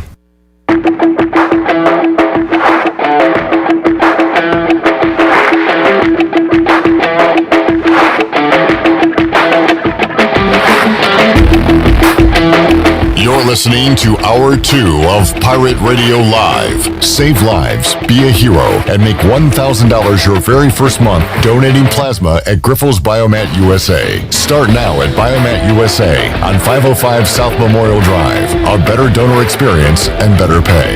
Now, back to the show. Welcome back. Eastern North Carolina's choice for window tinting, signs, graphics, wraps, graphic design, and more is Signs and Tint. Be sure to stop by their office at 801 Staten Road in Greenville, or you can book an appointment online at signsandtint.com. Now let's head back in to PRL. Here's Clip Brock. All right, just saw this on Twitter. It comes from an account called Recruiting Analytics. It says a sports tech and data company reviewing how the sports industry identifies and evaluates talent using our patent-pending AI-powered player tracking technology. It's a lot of words, tough to say. But either way, they had their top 5 max speeds of the week of all college football players. I gotta guess who's up there. Number 5 is Anthony Richardson, quarterback at Florida. Number 4, Train to Go, running back, Texas A&M. I don't know the player's name, judging by their Twitter profile. Number 3, Ric Flair. Ric Flair. Tyler Goodson, Iowa running back. Number 2, J-Mo, Biggs G. Jamo, Alabama wide receiver. The only one I know is Michi off the top of my head. I don't know who that is. Number 1, Keaton Mitchell. I knew it. 22.6 miles per hour, his top speed. That touchdown catch and run against Appalachian State. So I found that interesting. All right, let's talk about that game and more on the Fixed NC Live line. Now joining us is the big man on campus, Jeff Nadu. After a strong week 1, we'll see what he's got in store for week 2. Big man, how you doing today? Pretty good, Clip. How are you? Doing great. Good start to the season for you, big man. That concluded last night with Ole Miss stomping Louisville in Atlanta, capping off what was a really good week 1 for you, right? Yeah, I had a great week 1, 7-1. Only loss was Georgia Tech. I was very happy with it. You know, Clip. But again, I don't put too much stock into what you do the first week. I mean, it's. You know, you always look back on a year. I mean, you're not going to remember 1 or 2 weeks. So it's just about consistency, putting out the same stuff week after week, and good things will happen. We'll talk. We might talk a little NFL at the end of this segment. We definitely will Thursday when you join us, Jeff. But we'll try to stick mostly to college today. And let's start with East Carolina. They lose their opener to Appalachian State, 33-19. We can look back, but. Jeff, were you shocked when you saw the line for ECU South Carolina? The Pirates a favorite this weekend at home against the Gamecocks? Yeah. Honestly, I was. I mean, I don't really know what, and in all due respect, I don't know what ECU's done to warrant being a favorite in any game, frankly. Obviously, especially against a team. Look, I know, South Carolina is not a good football team, but they are an SEC team, and they are a team that has talent, so I'm a little blown away at that. As far as ECU, I mean, and I listened to some of your call-in show after the fact. I mean, it seems just like the same problems with ECU. I don't know why it's so difficult. They're just not very good in the trenches. They don't have good offensive linemen. The defensive line seems to be kind of overpowered. Defensively, they don't get enough stops. It's a shame because they have some good skill position players. They kind of shoot themselves in the foot, and you're not going to win consistently in college football if you don't do well in the trenches, and that's something that ECU just has problems with, and you can't make those same mistakes year in after year. It's tough to see. We talked to Corey Miller, former South Carolina Gamecock, New York Giant, a moment ago, and he continued to reiterate how bad Eastern Illinois is. And he says the folks in South Carolina were happy about Shane Beamer's debut, but they still don't know what they have. He said this is a measuring stick game for Shane Beamer in year 1, taking on East Carolina. So I'm interested to see. I was surprised at first, Jeff. I still thought ECU would be able to bounce back week 2 and then maybe beat the Gamecocks, but I never thought they'd be a favorite in the game. I think when you look at kind of where they are, I mean, they had some real issues at quarterback. Just with, I mean, they had to bring in. I mean, Zeb Nolan was on the street a couple of weeks ago. He comes in and he didn't have to do a whole lot. I mean, it's Eastern Illinois, but this is going to be a massive upgrade as far as the team you're playing. And look, again, while ECU isn't a great football team, they're much better. So yeah, I think it's a measuring stick for both teams. Both teams need to find some success. Both teams need to win. Look, I'm going to keep going back, and look, I hate to keep bringing this up, Clip, but if we can have someone in ECU that's a fan or someone that can answer this eloquently enough, I'd like to hear it. Why was Ruffin McNeil ever fired? Oh, boy. Anyone explain that to me? Yeah, we don't need to go down this road for the millionth time. It's because we had an incompetent athletic director. Jeff Comfort wanted his own guy, thought Ruff wasn't winning enough, thought the program was trending down, fired him with no replacement in mind, ended up with a guy we had never heard of, who Duke was getting rid of, his offensive coordinator, Scotty Montgomery, and it's and then since then you've seen the results of the last 10 years. I mean, I truly enjoyed those teams back then, and I think that's where you were going to. I mean, they were making high end, all of a sudden bowls and doing some things down there. I don't understand. I think it was one of the great mishaps as coaching in the last 10 years. And again, we've rehashed this a lot, but the season prior to that was the season Lincoln Riley went to Oklahoma as offensive coordinator. Now, with him gone, ECU's offense struggled, but Kurt Benkert, who you may remember, Jeff, from Virginia, pretty good quarterback. Now, just got released by the Packers. Got injured right before that 2015 season. There's like a whole domino effect for a year or two that kind of led us to where we are now and led to Ruffin's firing and all that. It's a shame. Hopefully Mike Houston can find something, but it just seems like it's the same stuff week after week, and it's not changing. Yeah. Well, here we are in East Carolina, South Carolina, coming up noon. We'll talk to the big man sometime between 8 and noon, coming up on Saturday during the Bud Light pregame tailgate. Jeff, how about the opponent from Thursday night, Appalachian State, 7-point underdog against Miami? Tough to kind of see what Miami has when they take on the juggernaut that is Alabama. But what do you think about that matchup down in Florida Saturday night? Yeah, I mean, obviously Miami didn't look good at all.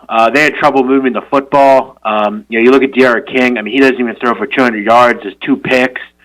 They were just beaten on both sides of the ball pretty badly. This will obviously be a bit of a reprieve. But, look, I don't think anyone's going to just check mark App State. I mean, they're well coached. They've got a good quarterback, as you know.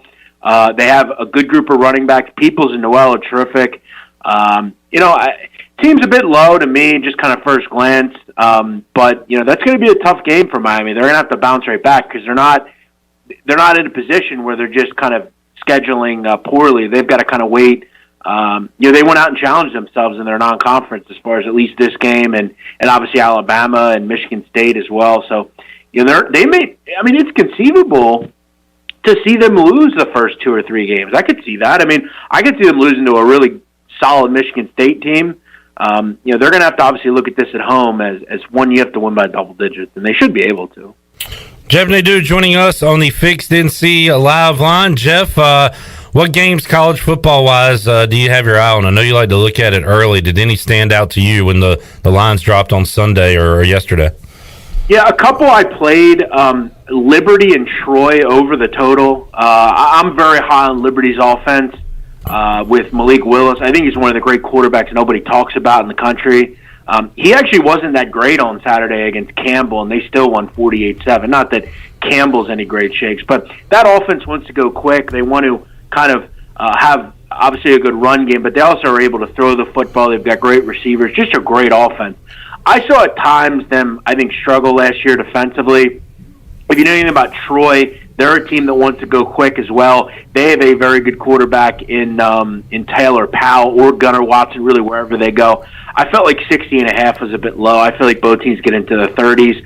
I will also say Air Force plays Navy this week. And look, while Air Force, this isn't a vintage Air Force team, I wonder what their quarterback is. Not that they ever need a quarterback, but I think they have some real good backers, which is what you need in that triple option offense. The Naval Academy is really bad. That score against Marshall was pretty eye-opening. Yeah, they were dreadful. This is a bad Navy team. Might be the worst Navy team in a long time. They don't have a quarterback like anyone that they've had in the years past, whether it was Malcolm Perry or Keenan Rounds. They just don't have that type of player. They don't really have any dynamic backs as well.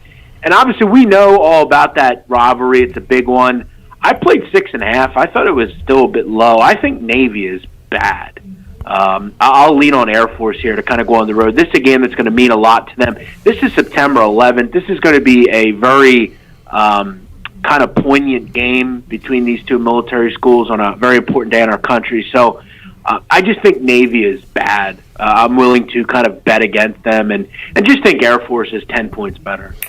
Game of local interest, big man, NC State coming off a shutout victory over South Florida. Mississippi State had to come back frantically to beat Skip Holtz and Louisiana Tech on Sunday, and NC State is actually a road favorite coming up Saturday night in Starkville against Mississippi State. What do you think about the Wolfpack and the Bulldogs there?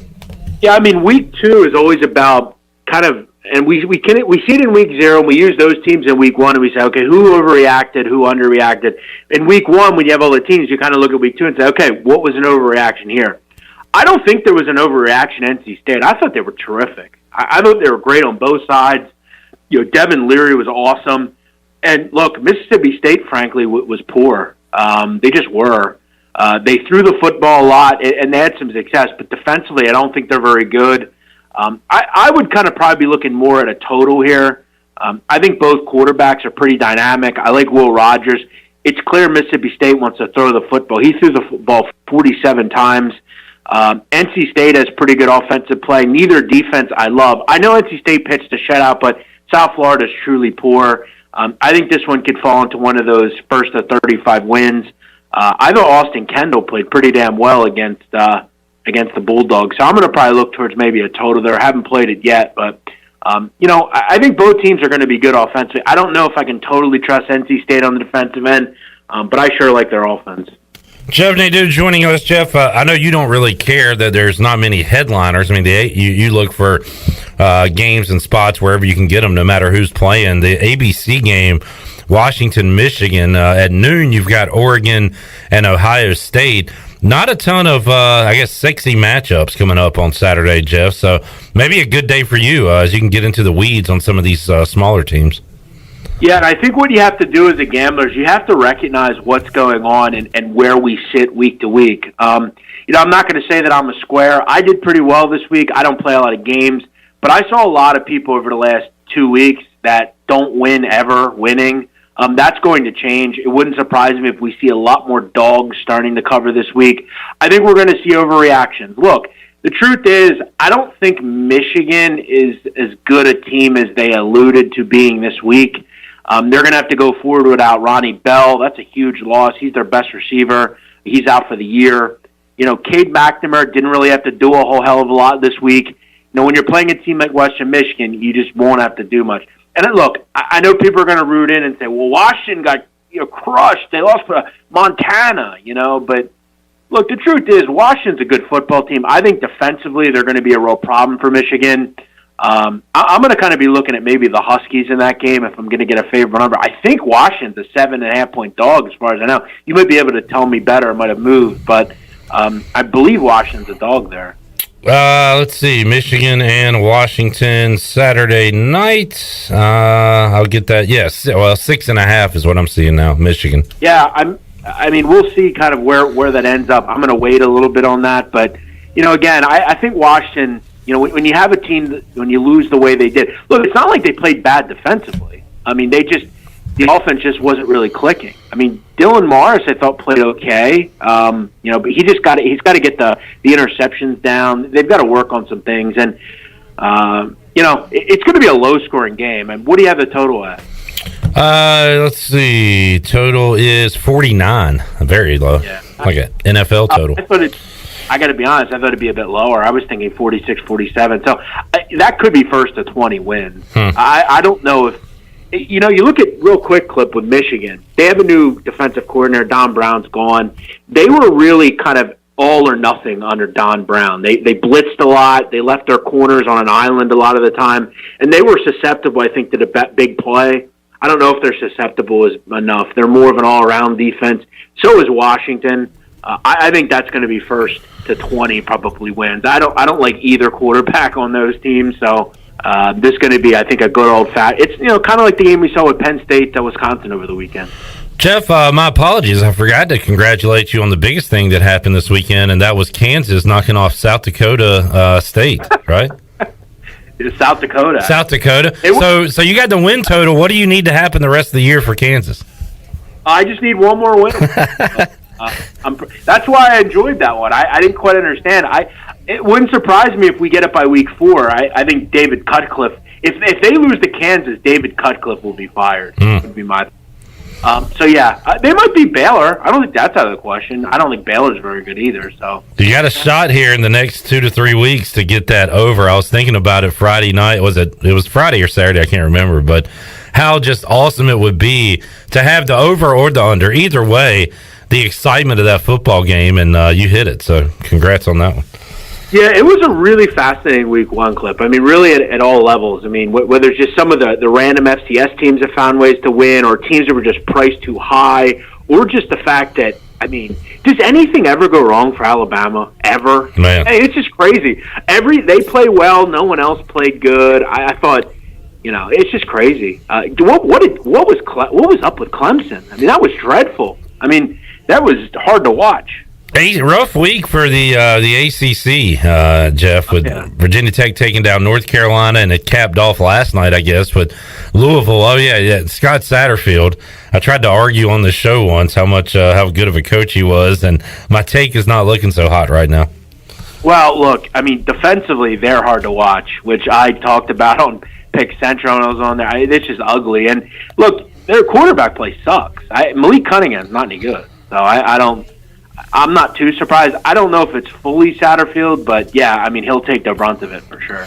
Jeff Nadu joining us. We will talk some NFL, big man. How about just one, just to kind of whet our appetites a little bit. What is there a line that stood out to you week one NFL? We'll dive in it more on Thursday. Yeah, obviously, week one is a fickle thing because for me, it's really about kind of going against what we're seeing. Obviously, one that kind of stands out, I think the Buffalo Bills. I mean, now that it's down to 6.5, I'm thinking that's going to be a public side. I know it's going to be a public side, but I think the Steelers are I think when you really peel back the onion and look at this team, I don't know how good they are. I mean, Ben's obviously in his last couple of years or maybe his last year. I don't think the receivers are that dynamic really outside of Claypool. Smith-Schuster's not the same guy that we thought he was. Defensively, I think they're good. They're not great. I think the Bills take a step forward and get back to that defense they were in years past. And obviously, I like Josh Allen and Stephon Diggs. I kind of have my eye on that one. I'll keep saying as well, a team like the Lions, that one's kind of undervalued. People think the Lions are really bad, and they are, but they're a home dog. San Francisco's got to travel week one. I think San Francisco's overvalued. I like the Colts as well. I'm not real high on the Seahawks either. So I'm going to kind of delve further in as we head towards the middle and end of the week. Yeah, we'll talk NFL with Big Man on Thursday. We'll talk more college football with them Saturday for a quick segment on the Bud Light pregame tailgate. One of Jeff's phrases that he uses, it pays to listen. So you can hear some plays here on Pirate Radio, but also you can check out patreon.com/BMOC. What will people find there, Jeff? Thank you, Clip. Yeah, obviously content is most of my life now. I spend a lot of time with this stuff. What we're going to do on Patreon is we're going to do really in-depth shows, content, 2 football shows, 2 college shows, 2 NFL shows, Serie A, college basketball stuff down the road. It's really a portal for me to kind of bring guests on, kind of put out good content, and look, make some money out of what I'm doing. Content is king now. You got to pay a little to make something eventually. And, yeah, Patreon's kind of a great thing to do and great way to use now. So, yeah, check me out, patreon.com/BMOC, and you're going to get great content, always detailed, as we know. Absolutely. Jeff, great stuff today, man. We'll talk to you on Thursday. Thanks, Clip. Always good hearing from you. Thank you. Thank you. The Big Man on Campus, Jeff Nadu, will join us Thursday and Saturday for a quick segment on the Bud Light pregame tailgate, breaking down Saturday's action. We'll be with you 8 a.m. bright and early on the Bud Light pregame tailgate this Saturday. All right, let's take a time out. When we return, we'll talk to Stephen Igoe from Hoist the Colors. More hijinks from earlier today at the Town Bank Tower. More Mike Houston, some player cuts, and Igoe's thoughts. Thank you. Sorry, Malcolm. Sorry, Mom. Well, get Igoe's recap of last Thursday and what to expect Saturday when the Pirates take on the Gamecocks of South Carolina. More to go on Pirate Radio Live after this.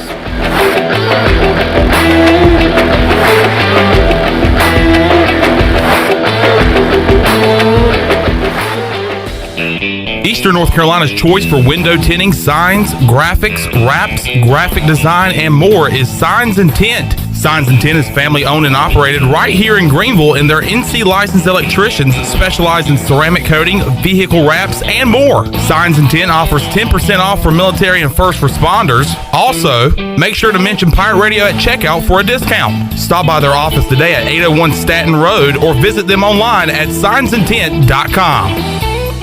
Save lives, be a hero, and make $1,000 your very first month donating plasma at Grifols Biomat USA. At Grifols, it adds up fast. New donors can earn up to $1,000 in your very first month. It's the easiest way to make extra money. Start now at Biomat USA, 505 South Memorial Drive, Greenville. Find your donor center at grifolsplasma.com. Make up to $1,000 in a month and save lives now at Grifols Biomat USA. A better donor experience and better pay. Ooh, look at all that Parmesan cheese on that papadilla. Our freshly folded flatbread filled with juicy meats and melted cheese now has a crunchy, toasty outside. Now that's what's poppin'. Order today at papajohns.com.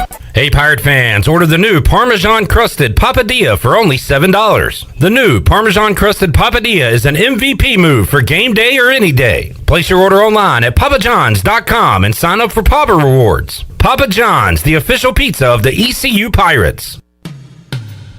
This is Dr. Chris Hasty with Orthopedics East and Sports Medicine Center. For more than 35 years, we've been taking care of the student athletes at East Carolina University. We are happy to have received the designation of official team physicians from the university. Whether you need assistance with a sports injury or it's time for that joint replacement, my colleagues and I are here to help. For more information, please contact us at 757-2663 or visit our website at orthoeast.com. It's bow time. We put a whole lot of love into a Bojangles sausage and egg biscuit bundle of joy. First, we coddle our fluffy scratch biscuits until they're softer than an only child. Then we shower sausage patties with bold seasoning and genuine compliments. And finally, we tuck that food baby into a warm blanket of fluffy egg. Get 2 sausage and egg biscuits for just $4. 'Cause if it's breakfast time, it's bow time. At US Cellular, we believe you should get more of the latest 5G technology for less of your hard-earned money. Right now, get up to $1,200 off any 5G phone. The choice is yours. Any of our 5G phones with no trade-in or hidden fees. US Cellular, America's locally grown wireless. Terms apply. See uscellular.com for details. This is Brandon Tate, owner and operator of Atlantic Wireless, an authorized agent for US Cellular since 1997. Visit atlanticwireless.com to find the store near you. We go beyond the call. Guess what, Greenville? Calzones are back. Community Calzone is the only restaurant in town specializing in calzones. Choose from over 50 different calzones, or you design your own with unlimited options, including vegetarian. Community Calzone also features wings, huge salads, and more. Plus, they deliver to almost everywhere in Pitt County. Located on Greenville Boulevard next to Ashley Furniture Warehouse, they're open for lunch, dinner, and late night for dine-in, pickup, or delivery. It's Community Calzone. I'm Michael Vaughn with East Coast Grading and Utilities. Many of you know my dad, David Vaughn, and his work in putting in subdivisions all over Pirate Nation. But East Coast Grading and Utilities is not just for those type of big jobs. We're here for the homeowners. Whether it's concrete, driveways, hauling rock, or sand, whatever you need, East Coast Grading and Utilities can get the job done. Call us at 252-531-7494 or check us out on Facebook at East Coast Grading and Utilities. This is Amanda Houston, and you're listening to Pirate Radio, the voice of the Pirate Nation. Go Pirates!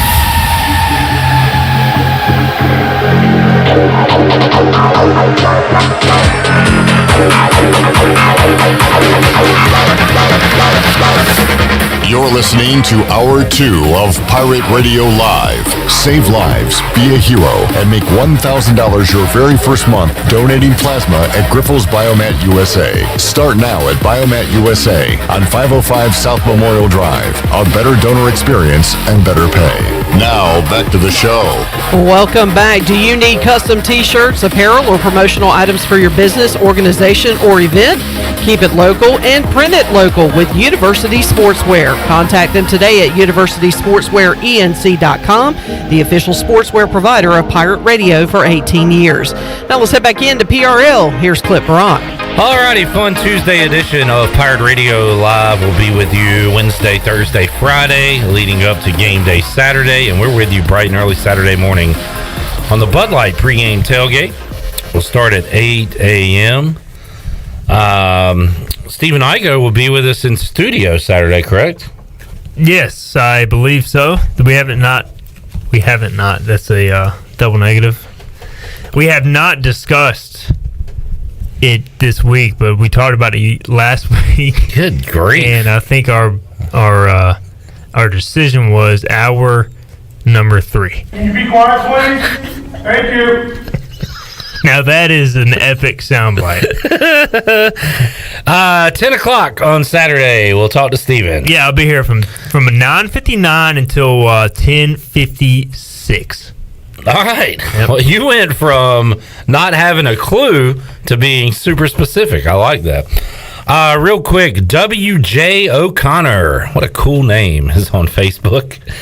And he says, just joined the broadcast. Any word from Oresco on expansion? I haven't heard anything from Oresco, Stephen Igoe. I just know that it's not good for ECU. Yeah, I mean, really, what can he say at this point? They tried to push the narrative that the American was going to try to be the aggressor. I'm sure that was Mike Oresco, like, calling people and like, hey, we're going to make things happen. But at the end of the day, he can do all he wants. It comes down to one thing, and that is money. And the Big 12 can offer more money than the American, even in its crappy state. And therefore, even if it's only a slight upgrade in terms of money, those teams are going to take that money, and it is what it is. Yeah, you know what? I'm focused on the season right now. I know that the big picture is probably more important than the small picture, which is week to week football games, but I don't even want to have the discussion on who should the AAC add. I mean, it's more of a off-season topic. I'd rather do that off-season. I don't like it anyway, but at some point we'll get to it. If like I get a lot of requests that, hey, will you talk about this and talk about the candidates? Okay, we can go over it, but right now I don't care one bit. I'm ready for ECU South Carolina. I mean, I care, but at the same time, I don't care. I literally don't care. That's fine. You have that right. Yeah, I care a little bit. And talk a little bit about how much you care a little bit. And it's a big ball game this week, though. So. No, it's a big game. I heard him say big game and left out ball today, and it really got me upset. Well, it's a big ball game, and it's all. I don't care according because to Shane Beamer, it's the biggest home game in ECU history. He didn't say that. He said, from what I've been told, this is the biggest ball game in ECU home history. I wonder who told him that. The same guy that told that Boneyard guy that I've got a lot of hits on Twitter. I think people think I'm an idiot, which I am. But Shane Beamer's going to be fired if he loses to East Carolina. That was hilarious. Yeah, like there's just a ton of like quote tweets and like people pick this up.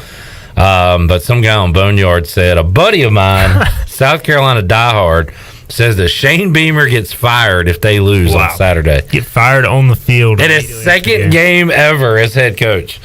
But maybe that's the same guy that told Shane Beamer this was the biggest ECU game at home ever. Could be. I mean, this is I'll tell you what, though, you listen to his press conference, and I just did the write-up on Hoist the Colors, everything he said about ECU. He made East Carolina sound like the second coming of Alabama. I mean, but the coach speak is one thing, but he really has been a part of all those Virginia Tech teams, and he's been to ECU, so like, he knows what ECU can do when it's rolling good. And when's the last time he's been here? I go Let's see, he was on the staff in 2014 when they lost to ECU at home. Mm-hmm. I think in 2015, I'm not sure if he was there or not, but Frank Beamer was the head coach then, and that was the James Summers game. Oh, yeah. Yeah. And he has been where? Like Oklahoma? He was at Georgia and then Oklahoma. Yeah. So kind of ECU's been out of sight, out of mind. Yep. Although his name has come up in discussions for head coach. And what search was he talked to? Was that for the Scotty Montgomery search? Yeah, the Scotty Montgomery in 2015, he interviewed for the ECU job. And so, look, he knows a lot about East Carolina. If who knows, if he was hired, he could still be here. We'll see. I think he's a natural coach. I mean, there's definitely a lot of question marks for the first time head coach. But if you're going to hire a first time head coach, how about you hire a guy whose last name is Beamer and not the offensive coordinator? Yeah, hindsight. You loved Scotty Montgomery at the time. No, I wanted Shane Beamer. I'm just kidding. You really did.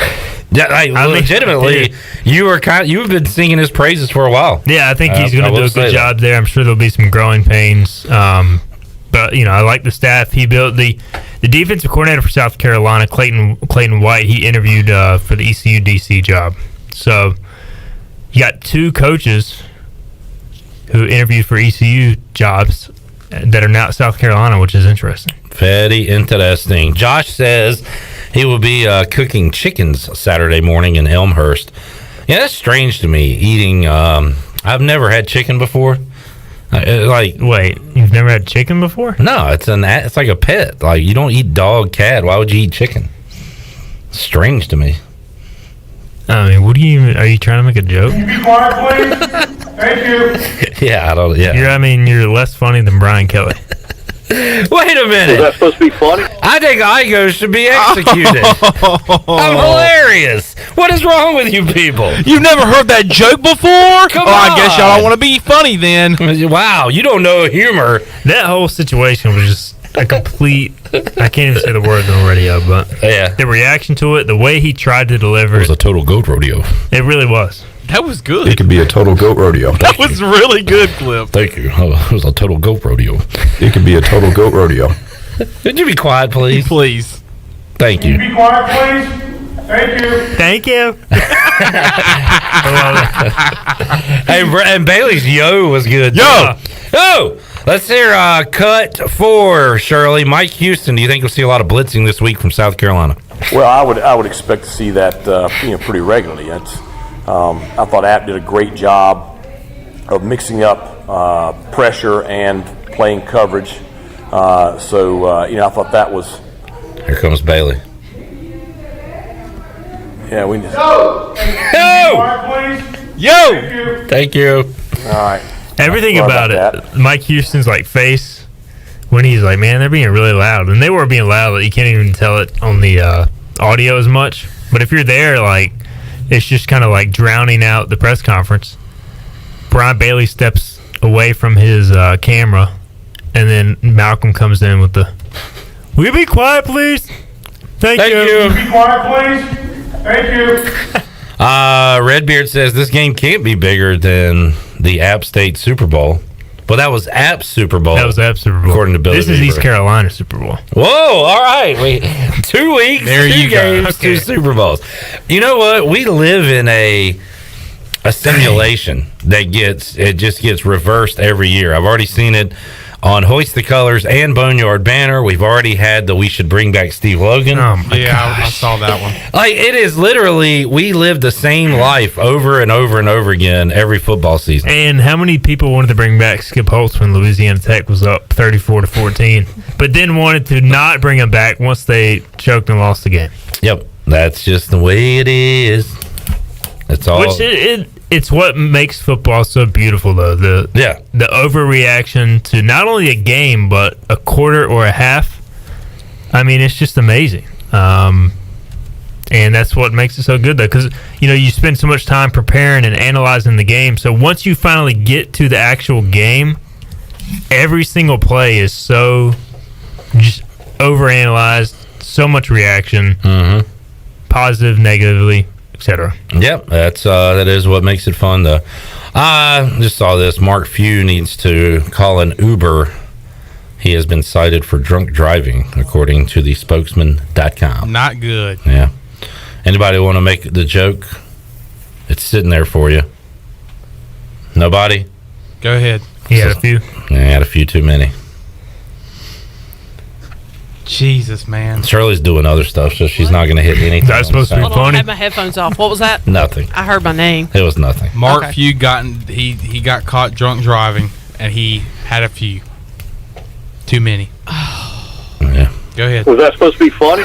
Nah, it's not. All right, Steven, we got a lot to talk about. I mean, we could do a good, bad, ugly. I was thinking about that on the drive over. Are we bringing that back? I enjoy that segment. I've got some goods. We know some bads. And there's some, we'll do it. Coming up to start hour number 3 of today's show. Stephen Igoe Hoist the Colors is here. We'll make you a winner coming up in our next hour as well. A ton to go. And your thoughts. As you can give us a call, 317-1250 if you like. Also hit us up on Facebook and Twitter. Can we see if he's nervous as well? We will ask Stephen if he is nervous for this South Carolina game. We'll do that too. Huge hour 3 on tap. More to go on our Bud Light ECU report after this.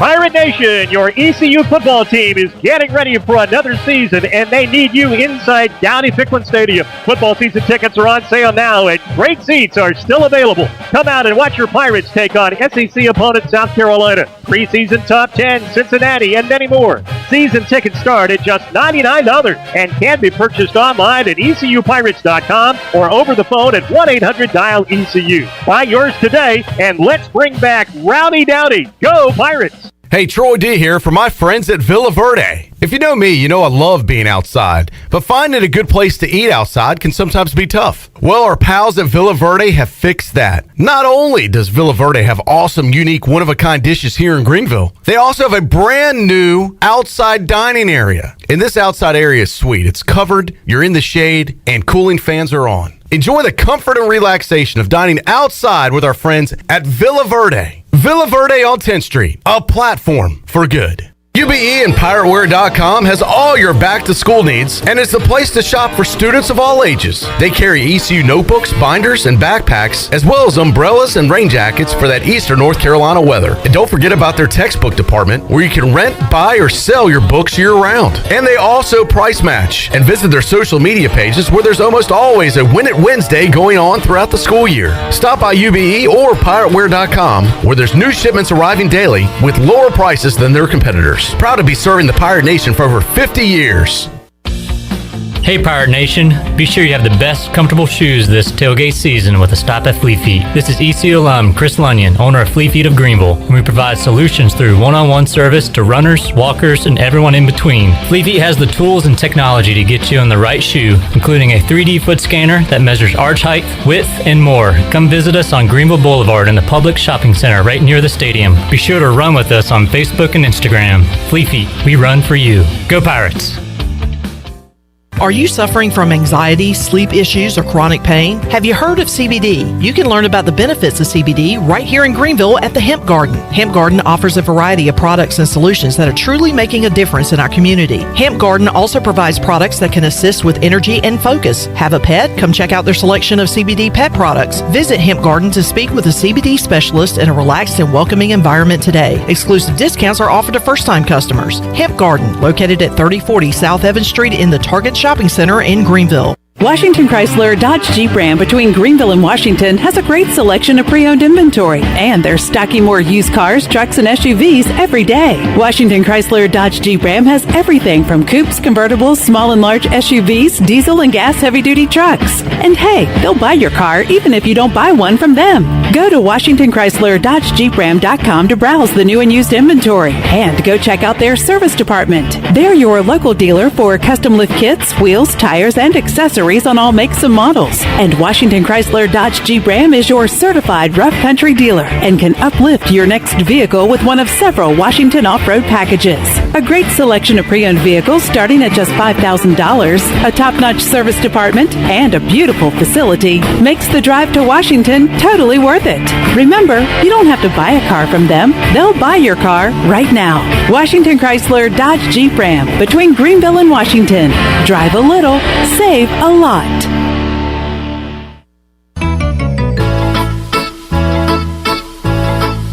The best place for delicious food and great prices is Familia. Familia has something for everyone, like New York-style pizza, lasagna, chicken, veal, or eggplant parmesan, homemade meatballs, plus a variety of seafood selections and favorites, like the steak burger and southern pork chop. If you need food to go, Familia's drive-thru window is open and ready for all takeout orders. Familia, Fire Tower Road near Pitt Community College, and FamiliaNC.com.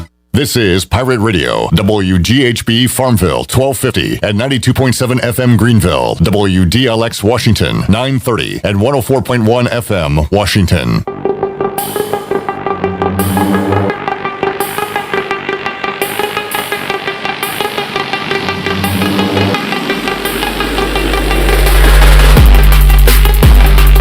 You're listening to Hour 3 of Pirate Radio Live. This hour is brought to you by Carolina Heartscapes. Making memories with your family and friends is what life is all about. If you have a dream of having a backyard patio fireplace, pool walkways, fire pits, or more, then Carolina Heartscapes is the place to call. Get started on your dreams today at Carolina Heartscapes on Fire Tower Road, across from Bostic Sugg Furniture. Now, back to the show.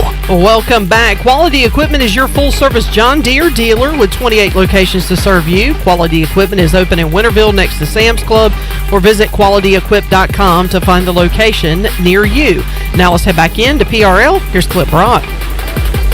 All right, we have not heard the Fernando Fry interview, which was overtaken by Jeff Charles in the background in about 30 minutes. I mean, we're long overdue to hear it again.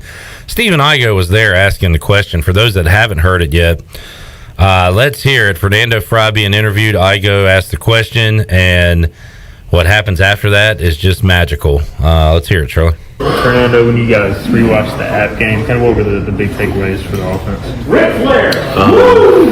I mean, I think we left a lot out there. You could not draw it up any better. That Igoe, your question ends. There's a silent moment of silence, and all you hear is Ric Flair. 11 to be on the same page, and then he keeps going. Too many mistakes on our part. That really was a downfall for us in the App State game. When you talking to Coach Houston, he mentioned, I guess, the blitz pickups. It was kind of one guy here or there. I want to hear one more Ric Flair. So how, like you kind of mentioned there, but how important is it to have those small mistakes? I was flustered. So, Steven, you were there. Trying to ask the question. If like me and Fernando were like giving each other looks like, what the hell is going on in the background? I thought he handled it as well as you possibly could. Oh, yeah. For sure. He was on camera. I didn't see you or Glenn or anybody else, Mark Lindog, but like he kept his cool. I mean, that if you're a good offensive lineman, you know what you have to do? Keep your cool. Yeah. And there's a lot of really, I equate it to, the defense just throwing a lot of window dressing at you. But what really is the task at hand?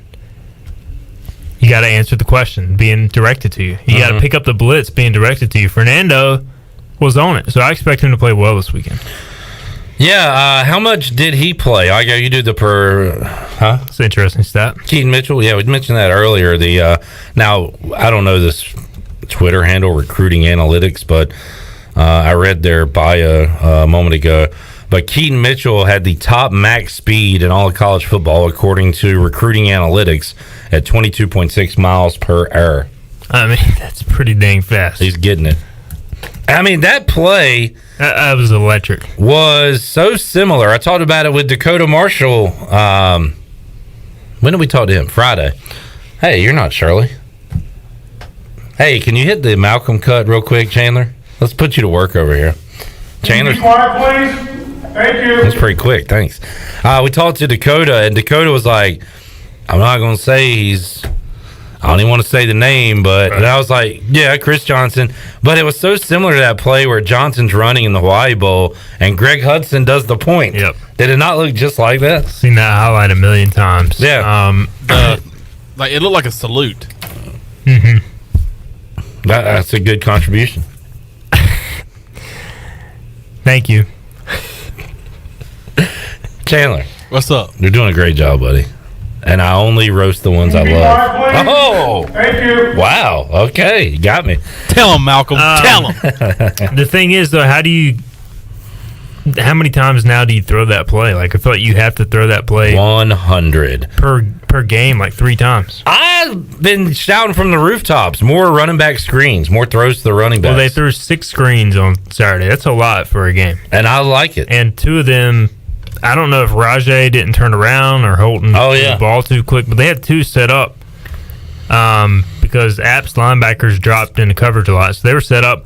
The other thing, too, that we give the collective Pirate Nation gives Donnie so much flack these days. But if you watch the quarterback draw that was called back due to a BS holding call, they ran the same Keaton Mitchell swing pass. So the whole defense went to Keaton Mitchell, and then Holton took off on the draw, which is why it was so open. So, I mean, it's not like he's not dialing up any of the right plays. So that was a huge play in the game that could have, when it's a 14-6 game and you have a 60-yard run down to the 5, that's a huge momentum swing. No, it is. I mean, the Pirates were on the wrong side of momentum swings all night. That play, the Hail Mary. And, again, it depends on kind of if you're glass half full, glass half empty, the way you read that game at the end of it. Should East Carolina... you can spin it both ways. Should East Carolina have been closer? Well, yeah. If they don't get 2 touchdowns called back, if they get that Ehlers run and there's no holding call, sure. But what if App State didn't just take the air out of their tires at the end of the game and wanted to score a couple more? Or if Chase Bryce didn't, I mean, it looked like it was about to be 40-9 until Chase Bryce made that horrible throw. Oh yeah, they were right by the end zone. Which we would have liked to seen that a little earlier. But by the way, you are not a Chase Bryce believer. No, 100%. Did ECU make him look that good, or is he that good? I think he's pretty good. I just think he's good because how can you not be good when you have an elite running game and all your throws basically come off play action? How can you not be good? You could miss the throws. I mean, he was good. Like, he's always had talent. But the one he dropped in the bucket? That was a great throw. Outstanding throw. But what I'm saying is, how much that probably came off play action, too. It's much easier to be a successful quarterback if you're in man coverage or throwing against man coverage. The one he threw a pick on was zone coverage that he misread. My point is, Chase Bryce is a solid quarterback, but he's in a perfect system now. All right. I mean, they're not Alabama. Look at Duke. What about They just lost to freaking Charlotte. True. They suck. Yeah. App's good. App would beat Duke by 20 points. Beat ECU by 14. How much can they beat Miami by? We'll talk about that later on in the show. We were talking about Fernando Fry before we got super sidetracked there. Igo, you do the participation sheet, right, at hoistthecolors.net. How much did Fry play? He played a good amount.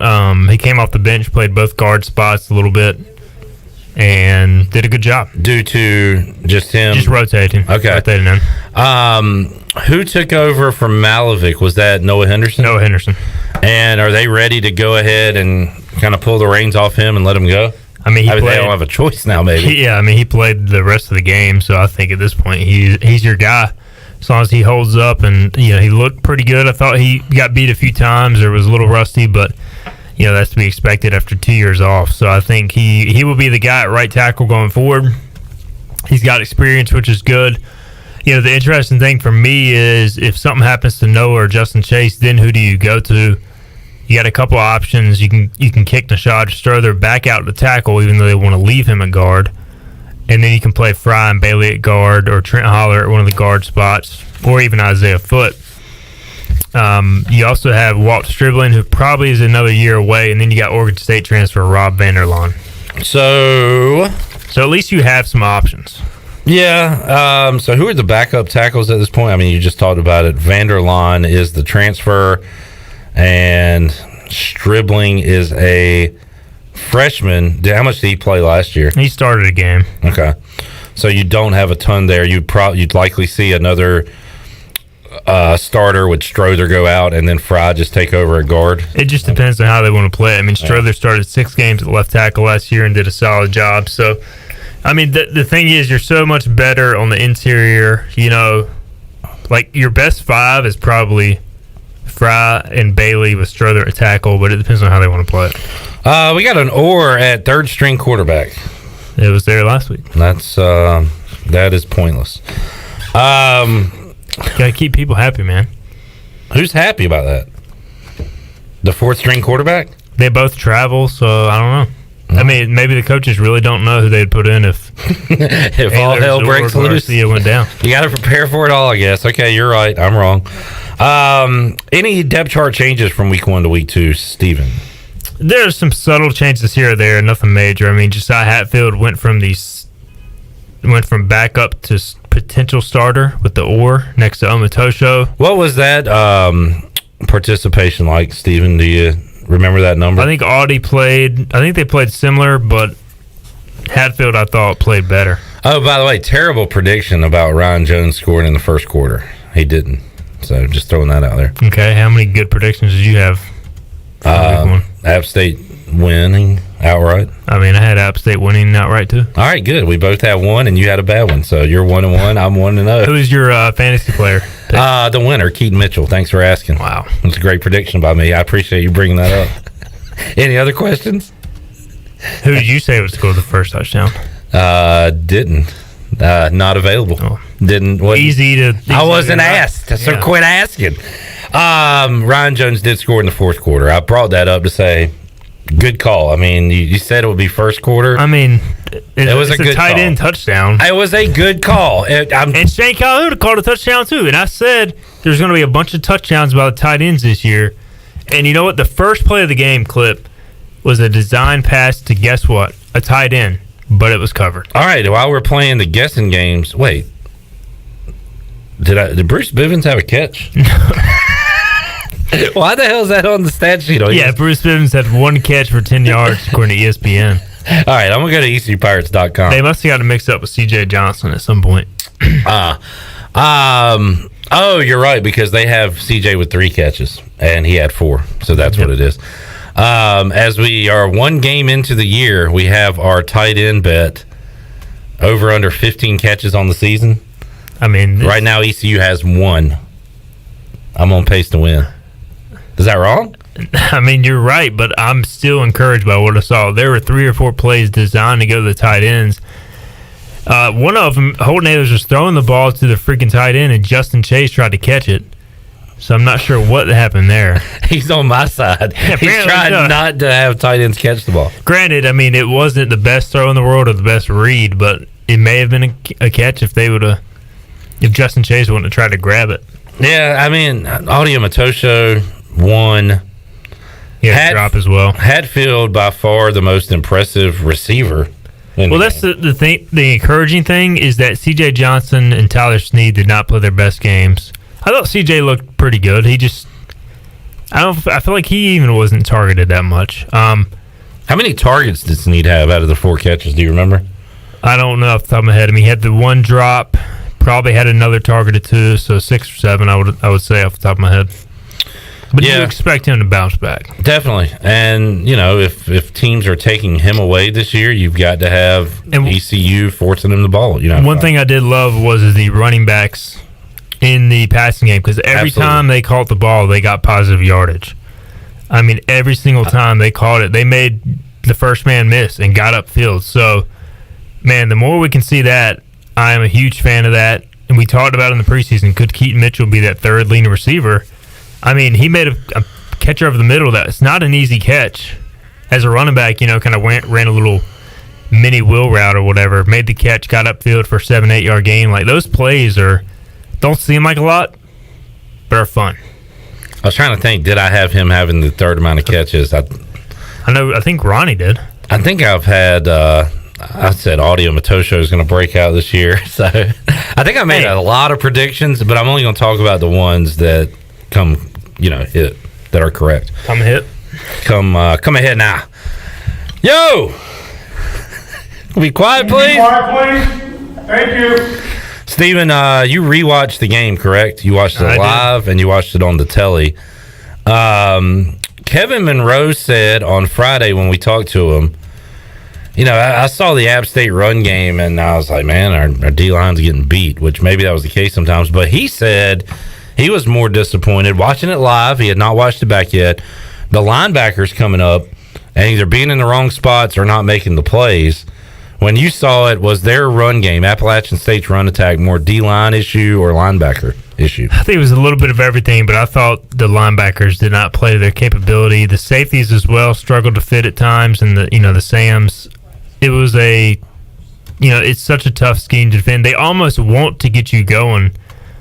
So it looks like the D-line has penetration, but they almost invite you to do that, and they push you past the play in some cases. As long as they get you going sideways and can control you, they're fine with you getting upfield a little bit, because then it just creates more cutback length. So, but there were a couple times, man, ECU defenders just got turned around, both on the end at tackle.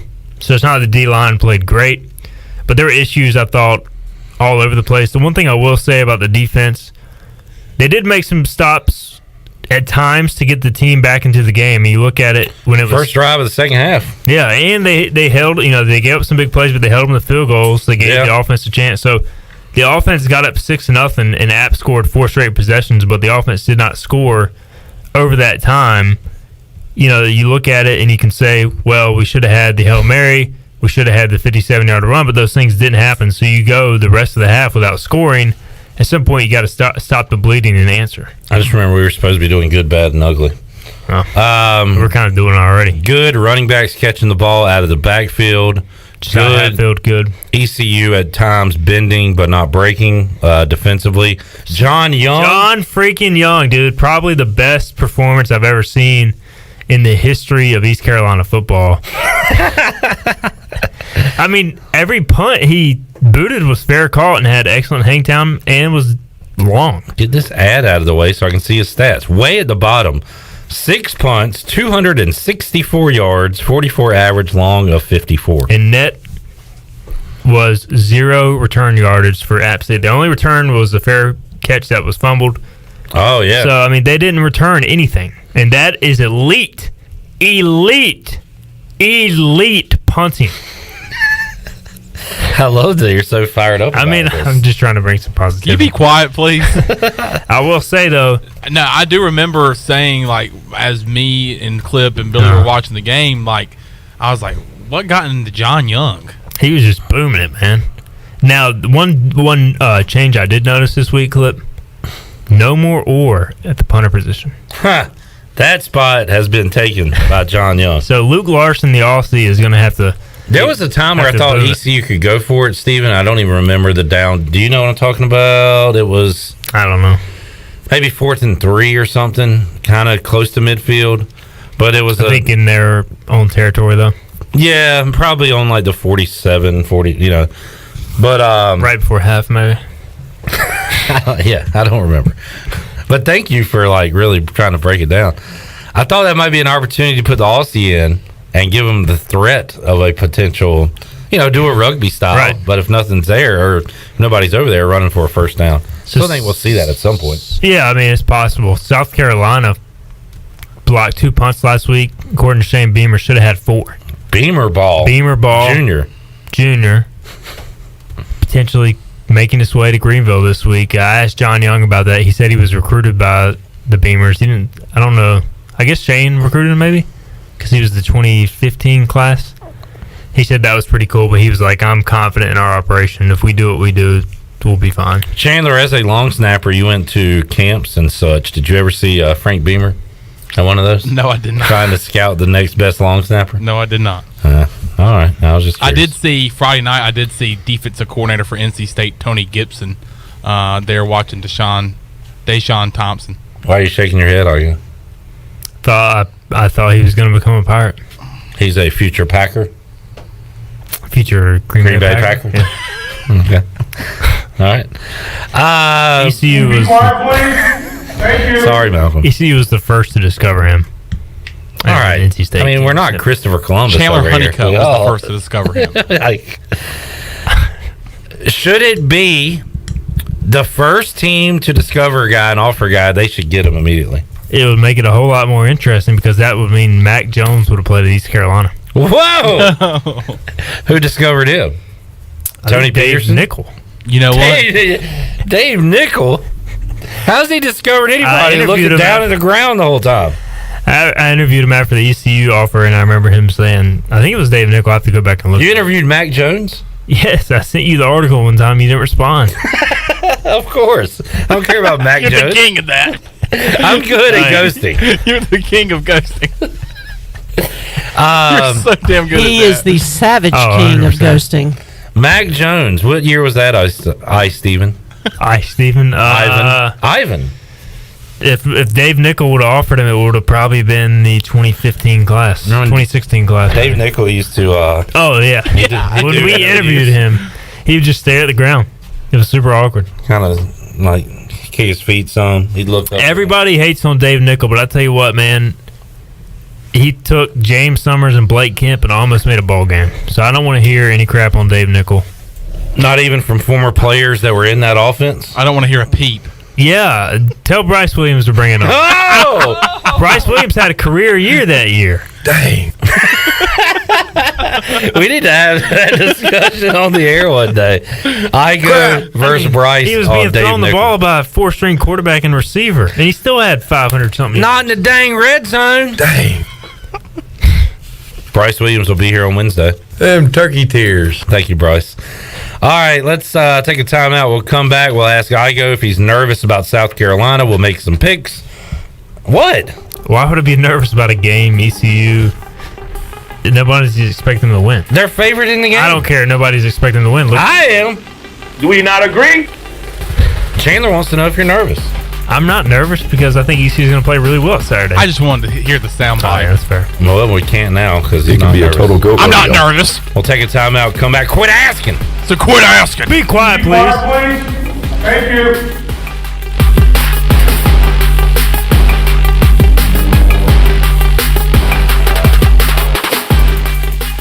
The Buccaneer Music Hall is your beacon of music in the land of pirates in ENC. Open 7 days a week. Plus, the Buck has live music every night, along with football. The Buck has a brand new 15-foot 4K screen, the only one in Greenville, and over 18 big screens with all your college and pro action. Sunday Fun Day will also be stocked with the biggest Bloody Mary and Mimosa bar, along with the NFL Sunday Ticket and food trucks out back. Check out the Buccaneer Music Hall. Open every day, noon until 2 a.m., with live music every night, and now football and food trucks during the day. Relax. Take a load off. You've earned it. This Labor Day at Bostic Sub Furniture, you don't have to work hard to save on all the comforts of home. Come in during our Labor Day sale and shop huge in-stock savings on the best seats in the house. Plus, for a limited time, with any recliner, get a free stainless steel insulated tumbler with the always guaranteed lowest price, local delivery for just $20.21 and the best brands. This is the Labor Day sale you don't want to miss. Right now at Bostic Sub Furniture. This is John Gavigan with the Gavigan Agency. Our top priority is doing what is best for our members. Whether you are buying a new vehicle, a new home, protecting your family with life insurance, or filing a claim, our agency will be there every step of the way. Our goal is to become a trusted advisor for you and your family for all of your personal and commercial insurance needs. Give us a call in Greenville at 756-1400 for a car, home, business, or life insurance quote today, and give us the opportunity to show you the benefits of doing business with someone who cares. At West Park Motor Company, customer satisfaction is the #1 goal while offering a wide range of cars, trucks, and SUVs at very competitive prices. Shop online at westparkmotorcompany.com right now to get started. Looking to sell your vehicle? Call West Park for a free appraisal. West Park is willing to pay more for your car or truck than the next dealer. West Park Motor Company with locations in Greenville and Washington and proud courtesy car dealer for the Pirates for over a decade. Go Pirates! Hello, Pirate Nation. This is Jamie Cuccinella, inviting you and your family to come by Cuccinella's Pizzeria and Italian Ice. Cuccinella's has been serving our special family recipe New York-style pizza since 1932. We think you'll taste the difference in just one bite. When you come in for a pie, don't forget to try our house-made Italian ice or gelato. We make small batches every day from scratch with all fresh ingredients. Cuccinella's on Old Tar Road across from Plant and Sea, Cuccinellas.com, and on Facebook and Instagram.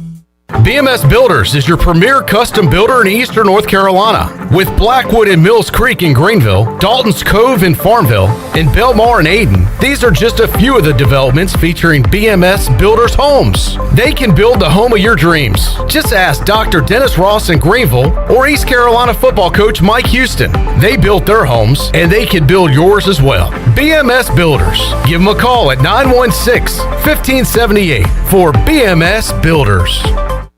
Hey Pirate fans, your one-stop shop for all your tailgate essentials is Shimmer Boutique. Need some purple and gold to wear? Shimmer has a great selection of clothing for men, women, and children. Need some shoes? Shimmer has the best selection of Hey Dudes around. Need a cooler for tailgating? Shimmer has you covered with a huge selection of Yeti and outdoor accessories. Shimmer just 1 minute from the stadium on Greenville Boulevard behind Starbucks and in Winterville and Jacksonville. Find us online at shimmerboutiqueonline.com. Go Pirates! Hi, I'm Annalie Newhoff. And I'm Rob Campbell. And we are with CopyPro. We have been locally owned and operated here in Eastern North Carolina for almost 50 years. CopyPro is the leader in office technology. Does your business struggle with keeping printing costs low or producing professional documents? Here at CopyPro, total customer satisfaction is our #1 priority. We have a variety of solutions to help reduce your printing expenses and make your business more productive. Call us today at 1-800-682-6558 or online at copypro.net. CopyPro, we are the professional office systems people. This is Tim Doust, ECU Football Special Teams Coordinator, and you're listening to Pirate Radio, the voice of Pirate Nation.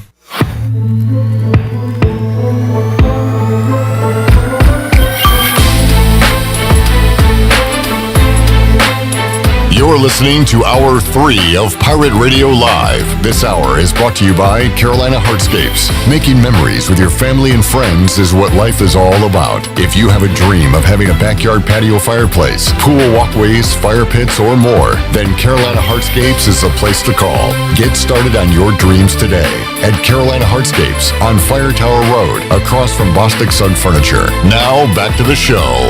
Welcome back. At Angel Oak, they continue to make customer service the number one priority. A local mortgage advisor is the key to your transaction success. The combination of their local team's experience and Angel Oak's wide offerings of products from standard, conventional, government, and portfolio loans has something for every financial situation. For more information, call Talbot Green, Joanne Weir, or Wanda Hager at 751-2060. Now, let's head back into PRL. Here's Clip Brock. Back with you on Pirate Radio Live. One more segment to go with Igoe before he goes. And we'll make some picks here momentarily. Stephen, real quick on ECU and South Carolina. I like the way, and I've only seen very small evidence of this, but I like the way the team has responded from the loss. There hasn't been much like, season's over, I'm not going to work anymore, I'm not going to practice hard. You know, talking to the players yesterday, hearing from Mike Houston, I like where the head's at heading into week 2. In fact, one of the players, either Rajay or Tyler yesterday, I think it was Tyler Sneed, says it was one of them, says we even have more motivation now to go out to practice harder to get this win on Saturday. Do you agree with that? I mean, if you can't get motivated after that game or ahead of hosting South Carolina, then you're in the wrong sport. Sean Bailey said we're pissed off, so I would hope that, you know, I don't think the team played up to its expectations. They fully expected to win the game. Yeah. And they got beat pretty soundly. So, I mean, I think it was, I don't know if wake-up call is the right word or just a realization that you can practice as good as you want to, but you still got to go into a game and execute at an extremely high level, and especially against a good team. You just can't make the mistakes ECU made. They just made too many critical errors, and it added up to a couple score loss. All right. Here's some NFL breaking news. I drafted Latavius Murray, and we now need another running back because, according to Adam Schefter, the Saints are releasing Latavius Murray. They asked for a pay cut. He said, no. And he is gone. Why would you? I also have Latavius Murray. Maybe you should hold on to him. Field Yates says feels like the Ravens should give his agent a call soon. He might land somewhere else, but I don't know. Why would you want a free agent NFL running back when you can pick up another one in fantasy? So, I mean, the good thing about being an NFL running back is a lot of those schemes are similar, so you can roll in and just play right away. All right, let's make picks now, and we'll spend our final few minutes talking NFL Week 1, Stephen. Sounds good. ECU is a 2-point favorite against South Carolina. I've been saying since post-game and on Friday that this feels like losing to A&T, gloom and doom, come out with a strong home performance and beating a team called Carolina. Last time it was North Carolina. This time it could be South Carolina. I wish the line was like South Carolina -7 or South Carolina -6. Although this should make me feel even better about a bounce-back performance that Vegas has East Carolina as a favorite in this game. So we're going to go ECU -2, and I'm going to take the Pirates to not only cover but win. Because if they cover as favorites, they have to win the game. How surprised are you that this line is not shifted back, though? Well, I looked for it today and couldn't find it. Have you seen it? Let me look real quick. I have not looked today, but I would have thought that there would be enough money coming in on South Carolina. But, I mean, you know Vegas, clearly they want money to come in on South Carolina, which is why this line moves so quickly. And so that's why I do like ECU in this game. See, this is so... Okay, now it's a pick'em, basically. Right. Or ECU -1, a half a point, depending on where you look. So it's basically a pick'em. Should we go by that? That's fair. I mean... I'm picking ECU to win the game. I told myself going into the year ECU would lose to App, then beat South Carolina. I thought they'd play App a lot more tightly. Were you like standing in front of a mirror? Yeah. Talking to yourself? This is going to happen, Steven. So I'm taking the Pirates. I'm sticking with it, although I had a lot of doubt as I left Bank of America Stadium about making that pick. But, you know, the further you get away from the game, the more you realize it's this if you're gonna beat South Carolina, this is the year to do it. I can go ahead and already make my week 3 prediction if you'd like me to. I have ECU losing to Marshall. That's fine. Okay. I would probably have them losing to Marshall as well. Even if they win by 45 this week. If they win by 45, I will take the Pirates. Okay. I've already got the season mapped out. I don't need to see any football. Okay, well, I'll hold you to that. You can just go take a nap during the game, wake up into the 5th quarter. All right, sounds good. The Ohio State is 14.5-point favorites at home against Oregon. Oregon with a who'd they play? It wasn't Fresno. Got out to a lead. Fresno State came back, took the lead. Oregon ends up winning it. That feels like I don't know though. This is a noon game. This feels like a game that they're just begging you to take Oregon. And so I'm going to Ohio State. I like that you have become, and you don't even gamble on games. I don't gamble.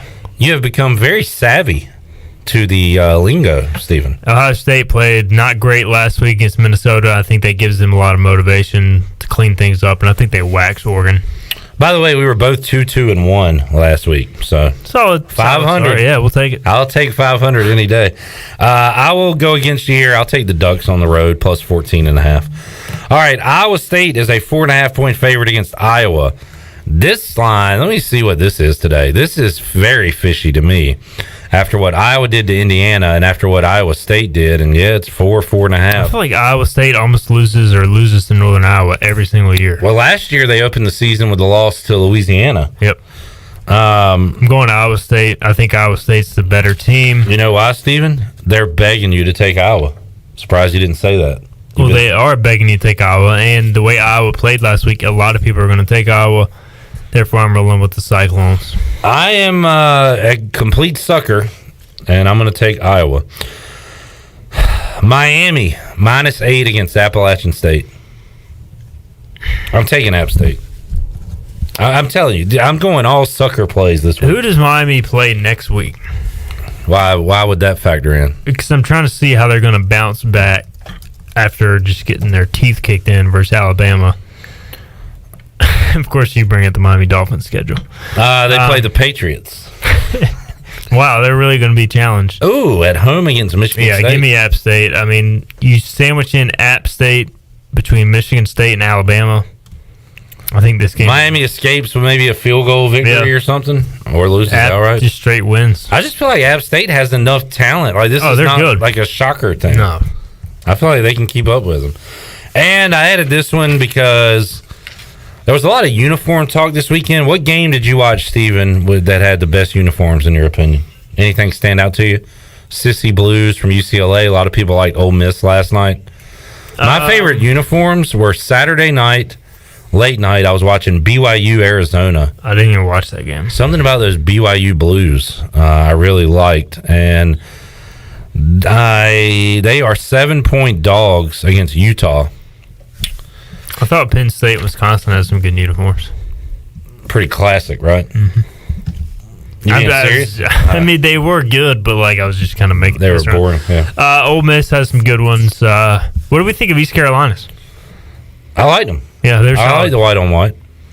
What are they going to do this week? You think purple tops? I'm worried they're going purple tops, purple pants, and I don't like those, but I feel like they won a lot doing the grape look back in the day. Yeah, I hope they go grapes. But the problem with if you go purple jerseys, you have a gold stripe. Oh, right. And then purple or white pants, you have purple stripe. So it's going to look really weird. So they need to go purple on purple. I feel like, but then you're going purple on purple at noon. With all that being said, I'll take BYU +7 against Utah. Did we skip a game? Nope. Oh, this is the border war, right? What's the Holy War? No, this is the Holy War. Okay. What is the border war? Border war, college football, Kansas, Missouri, or Colorado State, Wyoming, or ECU, South Carolina. Give me Brigham Young. All right, we're both on BYU. The picks are in. Steven, your Broncos, I need them to win on Sunday because they're playing the New York Giants. The Giants... You keep saying the Giants have the pieces. Do they really? Like, to be good on Madden. Yeah. Barkley, Galladay, Ingram, like that is like sexy, but none of them ever play. That's my whole point on the Giants. They have Daniel Jones throwing them the football. Fumbling the ball, turning it over. Their defense isn't very good. Wow, you are very confident about this. No, I'm not confident at all. I'm just saying the Giants stink just like the Broncos stink. I love this week 1 schedule. There are, I think, are only 2 division matchups, and there's a ton of AFC versus NFC. Good. So you don't get to see them a lot. So, like, Colts, Seahawks, Titans, Cardinals is a weird, fun matchup. Even Washington. Chris Johnson Bowl. Washington Chargers is a fun matchup, I think. It just sounds so weird when you go football team Washington Chargers, yeah. And the Giants Broncos is another AFC versus NFC. 2 upstart teams. Oh God. What are you, NFL Films now? I don't know, man. I can't get fired up at all about that ball game. Yeah. 2 gloves. I mean, it's just the only thing I'm excited to see is Von Miller and Bradley Chubb finally playing together. What's the total on that game? Of course, the Giants don't play much. Oh, this is in New York, but it is at 4:00. That's strange. 42 is the total. So yeah, low number there. And Denver's a road favorite. Never a fan of being a road favorite on the East Coast. Yeah, I guess it's better than being a road dog. All right, so you're not fired up about Teddy Bridgewater. Maybe Drew Lock will come in the third quarter and suck like he always has. Vic Fangio never won a September NFL game as a head coach. That is a insane stat. That is true. A stat to consider. So do you think they win Sunday? No. You're going to get is Barkley playing? I'm sure he is. Okay. I mean, I usually read like all the preseason stuff for the Broncos. You're just not excited. This year I have not even tried to get excited. One more time before Steven leaves, Chad wants to know, he missed the context of Jeff Charles shouting in the background. Shirley, can you pull up Fernando Fry one more time? Fernando, when you guys rewatched the app game, kind of what were the big takeaways for the offense? Ric Flair! I mean, I think we left Never gets old. I guess Jeff is doing some type of video. I'm assuming it's going to be like in the stadium yes. on Saturday. We'll ask Jeff tomorrow. But while Fernando Fry is trying to do an interview, Jeff Charles is wooing in the background and saying Ric Flair, Ivan Koloff, Dusty Rhodes. Yeah. So Martin just sent me a link to the UCLA's header where it's got Sissy Blue. Come on down here, that Sissy Blue shirt. I'll kick your ass. Do you still got Coach O from yesterday? When he's talking about his Sissy Blue shirt, I'm going to kick your ass. If not, you're going down, Coach. If not, I'll just keep talking like this. If you don't have a Coach O talking about a Sissy Blue Why shirt. the hell you knock up? Go Georgia ride. Go Georgia ride. You're going down. We're going to beat you now. Hey, bring your ass on. Bring your ass on in your little Sissy Blue shirt. I love the end of that. Just everything about that clip is magical. We had, you got Chip Kelly too while we're here? I mean, I'm in the mood for a good joke. Chip Kelly or Brian Kelly? Chip Kelly, UCLA head coach. You know what? We don't have that. Let's hit Brian Kelly. Okay, hold on. Do we have that? Yes. Well, let's hear it. Game had it all. Yeah. What did you think of your team's ability to withstand Florida State's impressive comeback? You know, I'm in favor of execution. Maybe our entire team needs to be executed after tonight. Thank you. Well done. We need Malcolm in more real life situations. Brian Kelly trying to go with the old John McKay joke and just completely botching it. Steven, thanks for hanging out. What you got coming on Hoist the Colors this week? Some basketball stuff? Baseball recruiting? Lots of football coverage. Football recruiting. This is the first game day visit ECU's been able to host since... College game day's coming? 2019. I'm just going to leave. All right. I mean, you're getting as bad as Brian Kelly, really. Be quiet, please. Thank you. I'm in favor of execution, and I think my players should be executed. Was that supposed to be funny? What? You guys don't get the joke? You're not that guy, pal. Trust me. You're not that guy. I'm hilarious. I'm Brian Kelly. I tell jokes. Fair weather, idiot. All right, Shirley Rhodes, we need to make somebody a winner right now. Booty, booty, booty, booty, booty everywhere. Booty, booty, booty, booty, booty everywhere. Ric Flair. Ric Flair. 317-1250. Booty everywhere. Let's make somebody a winner, Shirley. What do you want to give away today? A large 2-topping pizza courtesy of Domino's. All right, get the door. It is Domino's. 317-1250. What caller are we looking for? 12. All right, call now. 317-1250. Your chance to win. More Pirate Radio Live on the way after this.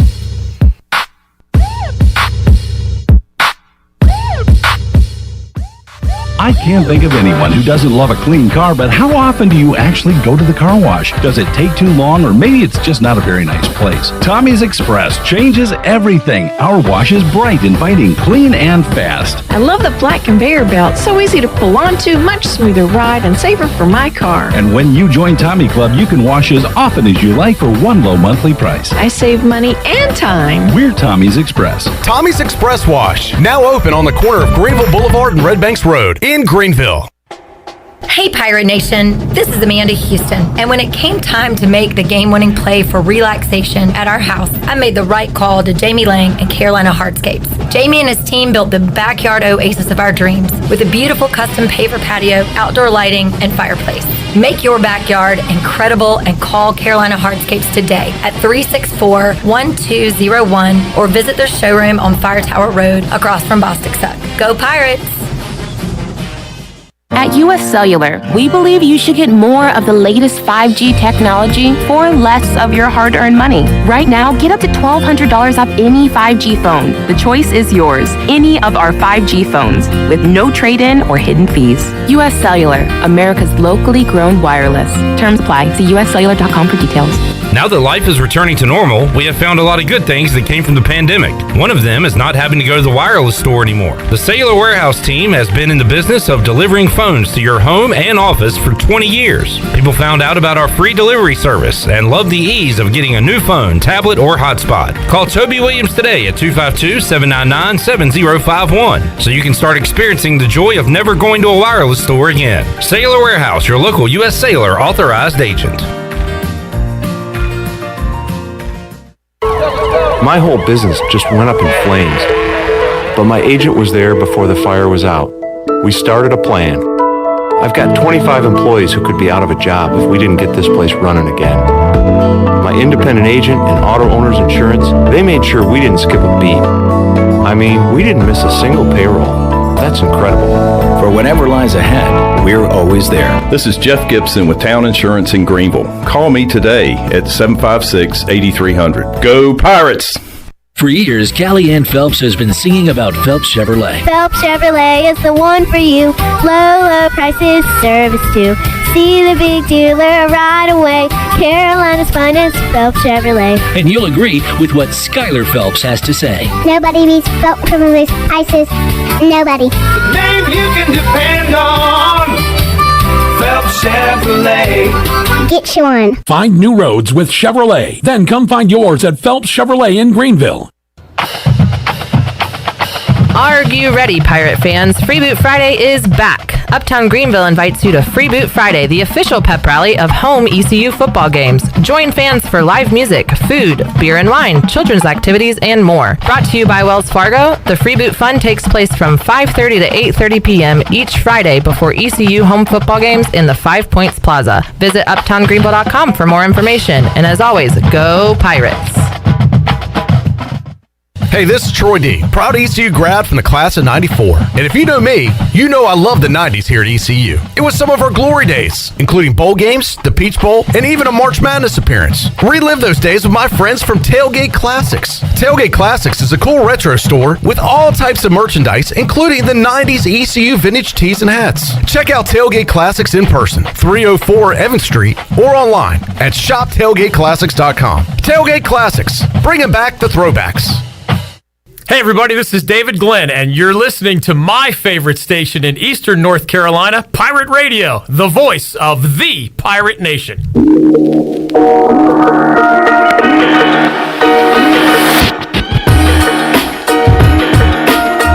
You're listening to Hour 3 of Pirate Radio Live. This hour is brought to you by Carolina Hardscapes. Making memories with your family and friends is what life is all about. If you have a dream of having a backyard patio fireplace, pool walkways, fire pits, or more, then Carolina Hardscapes is the place to call. Get started on your dreams today at Carolina Hardscapes on Fire Tower Road, across from Bostic Sugg Furniture. Now, back to the show. Welcome back. Making memories with your family and friends is what life is all about. And if you have a dream of a backyard patio fireplace, pool walkways, fire pits, or more, then Carolina Hardscapes is the place to call at 364-1201. Or you can stop by the Carolina Hardscapes outdoor showroom on Fire Tower Road across from Bostic Sugg Furniture.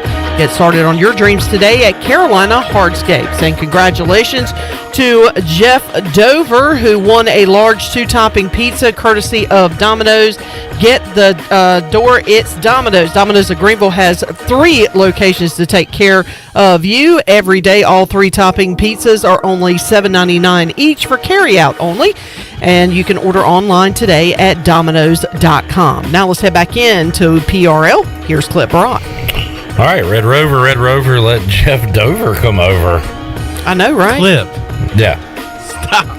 I'm on fire. You're on a roll, man. Thank you. During the break, I had like 8 awful jokes in a row. It was a new personal I had record. the greatest joke ever today.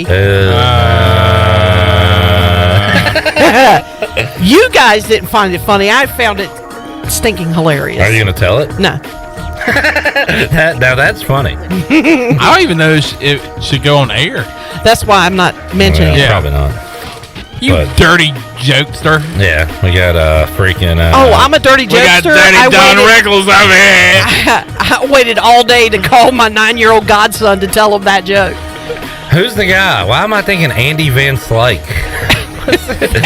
What? You mean Dick Van Dyke? No. Who's the dirty joke teller? The Hickory Dickory Doc. Help me out, Shirley. Come on, you know it from the 80s. Oh God. Andrew Dice Clay. Andrew Dice Clay, not Andy Van Slyke. He played for the Pittsburgh Pirates. I was going to say, wasn't he a baseball player? Yeah. Where are you going with this clip? Andrew Dice Clay is the name I was looking for. Oh, y'all want to hear from the MVP from last Thursday? Sure. I do too. Let's hear John from Young? John Young as he met with the media earlier today. You obviously punted the ball well last week. How do you feel like you did coming out of the first game? I'm feeling pretty confident after that last game. You know, I had a really good week last week. I think all my field punts I hit over 50 during practice, and so I think having that confidence going in the game really helped. You know, we focus on the net a lot, and I think our gunners did really well running down the field, making sure they're all fair caught, which is always a positive. You said you worked a lot on hang time this offseason, and that seemed to pay off. So what was your thought on that? It was definitely exciting for me because, like you said, that's something that I've worked on this off season, and you know, going back and watching the film and seeing the results of it makes me pretty happy. Pretty good operation for you guys punt wise last week in an NFL venue. What's it do for your confidence level coming into this week and the rest of the season a little bit? I think, like you said, our operation wise with Slade snapping it back there with great velocity definitely makes my job easier because I don't have to rush. But having him as a freshman and coming in, it really puts a lot of confidence in me, and I know the coaches have a lot of confidence in him. Now that you're back here after the game, you kind of reset. What's the vibe of the locker room as you go into the South Carolina game? I think overall the locker room's doing well. App State's we're already over it, and we're moving on to USC, and I think everybody's kind of got that thought process. You've been around for a while, kind of going on that. I mean, the season typically has some ups and downs, just inevitably for every team. How do you not let the App State game linger, I guess, and turn this into kind of a way back up? Well, for me, it's easier because I'm a punter. I can't really. The team as a whole, I guess. The team as a whole. Like I said, it's different for me because I'm just out there trying to make sure we have good field position for the defense. Yeah. And everybody's thought process is different, but like I said before, coming into this week, we're already past App State, and we're all of us older guys kind of help out the younger guys. Like, hey, it's one game. It's first week. We got a long way to go, and we can improve. The only way from now is up. It's not Frank Beamer, but you are going against a Beamer. Did you grow up familiar with the term Beamer ball and kind of what all that entails? Yeah, I'm actually going out of high school. I was getting recruited by them, and I thought of Coach Beamer. That was awesome. But at the end of the day, it's just another opponent to me. I mean, they blocked 2 last week. It doesn't really change anything in my mindset. They could come all they want, but I believe in our guys up front. I think we'll be fine. Team-wise, can you address the sense of urgency coming into Game 2, just trying to get a win on the board? I think we're all just focused on taking it one play at a time. Coach Douse especially always talks about, something like the most important snap is the snap you're in, and I think all of us need to, think about that one play at a time, one day at a time. Even today during practice, it's going to be one rep. You just got to build off of that and stack the reps. There is John Young. Man, he was awesome on Thursday night. And with a Beamer in the house on Saturday, you got to make sure your special teams are going to be top notch. So Igoe talked about the blocks they had and the near blocks they had in their opener against Eastern Illinois. So once again, going to be important for John Young, for Owen Daffer, for East Carolina special teams to, put a premium on that coming up for Saturday's game at Dowdy Ficklin Stadium. We'll be with you 8 a.m. on the Bud Light pregame tailgate, taking you up to kickoff. Let's take a timeout. We'll come back. We'll wrap up today's show. We'll tell you about the return of a guest coming up tomorrow. Have not seen hide nor hair of this person in a long, long time. He'll be back on Wednesday. And also some other guests we have coming up later on this week. We'll return on Pirate Radio Live and wrap it up after this.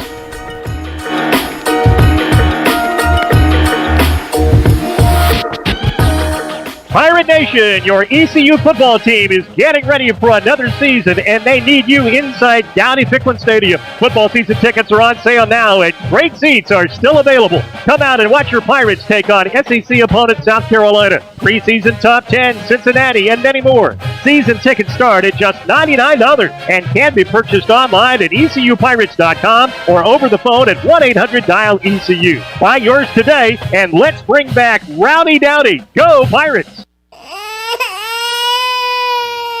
There's nothing more important than protecting your family. Fire ants can cause painful allergic reactions and even death. Protect your loved ones at home where you should feel the safest. Visit pesttechofgreenville.com to learn of our once-a-year treatment to guarantee you stay fire ant free. Tested and proven effective by your Eastern North Carolina exterminating professionals at Pest Tech of Greenville. Mention the crying baby for an extra 10% off.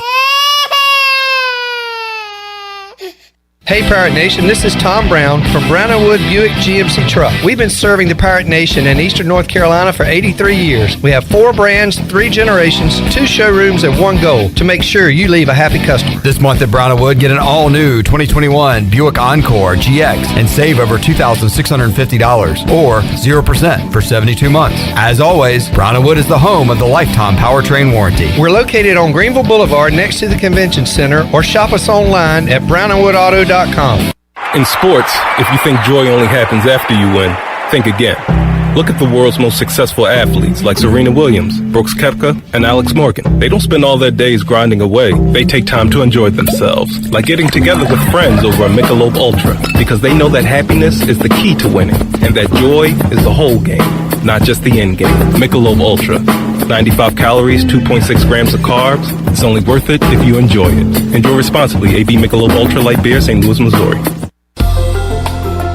Hey Pirate Nation, this is Holt Nailers, and I couldn't do my job without my offensive line keeping me safe. Make sure your employees are safe by using ArcPoint Labs for your medical testing needs. From pre-employment testing to COVID test, ArcPoint Labs is there to serve Eastern North Carolina with accurate, reliable, confidential testing. Schedule an appointment at any of their 6 Eastern North Carolina locations or visiting them online at arcpointlabs.com. Go Pirates!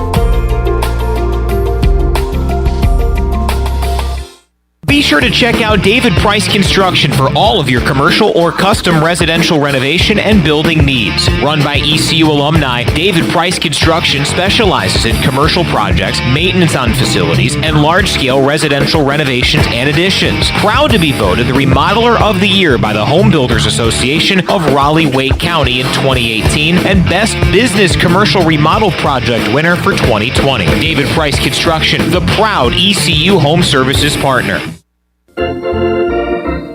Fans, be sure to purchase your game day tickets in advance online at woodducksbaseball.com or by calling the team office at Granger Stadium. Ticket prices for Sunday through Thursday are just $7, and Friday and Saturday tickets are $12. To book your group tickets or purchase season tickets, call our front office at 252-686-5154. Go Woodies! Great food, great atmosphere, and great service is Ottavola Market Cafe. Ottavola is simply a restaurant that focuses on that, being a great restaurant. There's something for everyone at Ottavola. The menu offers a variety of great choices like pastas, pizzas, sandwiches, soups, salads, and seasonal rotating selections. Lunch or dinner, Ottavola is always the right call. Call ahead and get Ottavola to go, or stop by the bar for a drink with friends. It's simple. Come and eat at Ottavola Market Cafe, Red Banks Road next to Food Lion, and OttavolaMarket.com. Ottavola, Pirates supporting Pirates. This is Coach Donnie Kirkpatrick, Offense Coordinator for ECU Football, and you're listening to Pirate Radio, the voice of the Pirate Nation.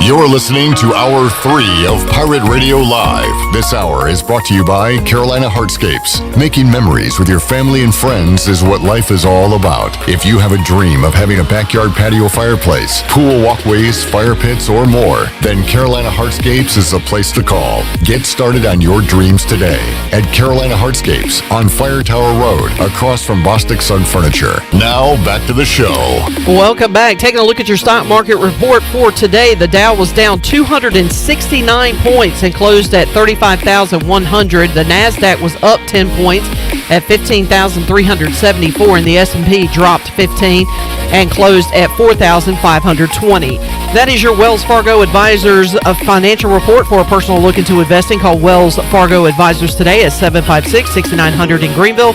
Wells Fargo Advisors, LLC, member SIPC. And take a look at your Buck scoreboard.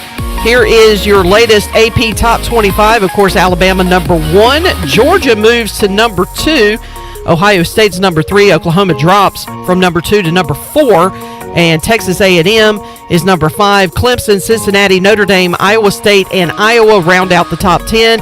And we have Orioles baseball for you tonight as they will host the Kansas City Royals. You can hear that game right here at 7 o'clock. And that is your Buck scoreboard, brought to you by the Buccaneer Music Hall. It's your favorite location of music in the land of the Pirates in ENC. The Buccaneer Music Hall is open from noon until 2 a.m. with live music every night. And now during football season, they have food trucks during the day. Follow the Buck on Facebook and Instagram for the updated schedule. See ya at the Buck. Now let's head back in to PRL. Here is your host, Clip Brock. The Buck. The Buck. I'm ready to do that again on Saturday. Nationals at Braves tonight. Why is there no football tonight? Where's the football at? Why are these college kids not playing for my entertainment purposes on my television? We had it Sunday. We had it last night. Yeah. What's wrong with Tuesday? Play football every night of the week for me. Coming up Wednesday on the show, somebody we have not talked to in a while. It's football season. It's Wednesday. Do you have a guess on who that is, Chandler? It's not Rick Smith, is it? Nope. Shirley, do you have a guess? Football season, somebody we haven't seen in a while. It's Wednesday. Oh, my goodness. No, I don't know. I was going to say Bryce, but we already have Bryce. We're going to talk to Bryce. Coming up on Wednesday, live in the Pirate Radio studios on the other side of the table will be Wager McGee. Wager! Where has he been? Where has he been? First time, long time. Wager McGee will join us. Coming up Thursday, we'll all say hello. Hey, I actually got a call right here. I'm sorry? A Corey Glore call? Yeah. All right, we'll break that out Thursday when we talk to Corey Glore, play-by-play voice of Tulane. On Friday, Ariel Epstein will join us to talk some football. Also, Let's see, Tony Dunn, Troy D on Friday. Rick Smith will be Thursday. We got a lot to get to the remainder of this week here on Pirate Radio Live. Thanks for tuning in today. For Shirley Rhodes, Chandler Honeycutt, I'm Clip Brock. So long, everybody. Thanks for listening to Pirate Radio Live, an exclusive presentation of the voice of the Pirate Nation. This is Pirate Radio, WGHB Farmville, 1250 and 92.7 FM Greenville, WDLX Washington, 930 and 104.1 FM Washington. The following is an exclusive presentation of Pirate Radio, the voice of the Pirate Nation. Welcome to the Pirate Radio Podcast, featuring special guests discussing a wide range of topics and personal stories. The Pirate Radio Podcast is presented by White Claw Hard Seltzer. Nothing tastes quite like it. Visit whiteclaw.com today. White Claw Hard Seltzer, proudly distributed by Coastal Beverage. Please drink responsibly. Now live from the Pirate Radio studio, here's Shirley Rhodes. Hello and welcome to another episode of the Pirate Radio Podcast featuring the Players Lounge. The Pirate Radio Podcast is brought to you by White Claw Hard Seltzer. On today's podcast, we'll talk to ECU quarterback Holt Nailors, wide receivers Tyler Snead and CJ Johnson, running back Rajay Harris, and linebackers Xavier Smith and Bruce Bivens. Sit back and relax. Today's Pirate Radio Podcast, presented by White Claw Hard Seltzer, starts right now. All right, let's head out to the Fixed NC Live line and talk to the starting quarterback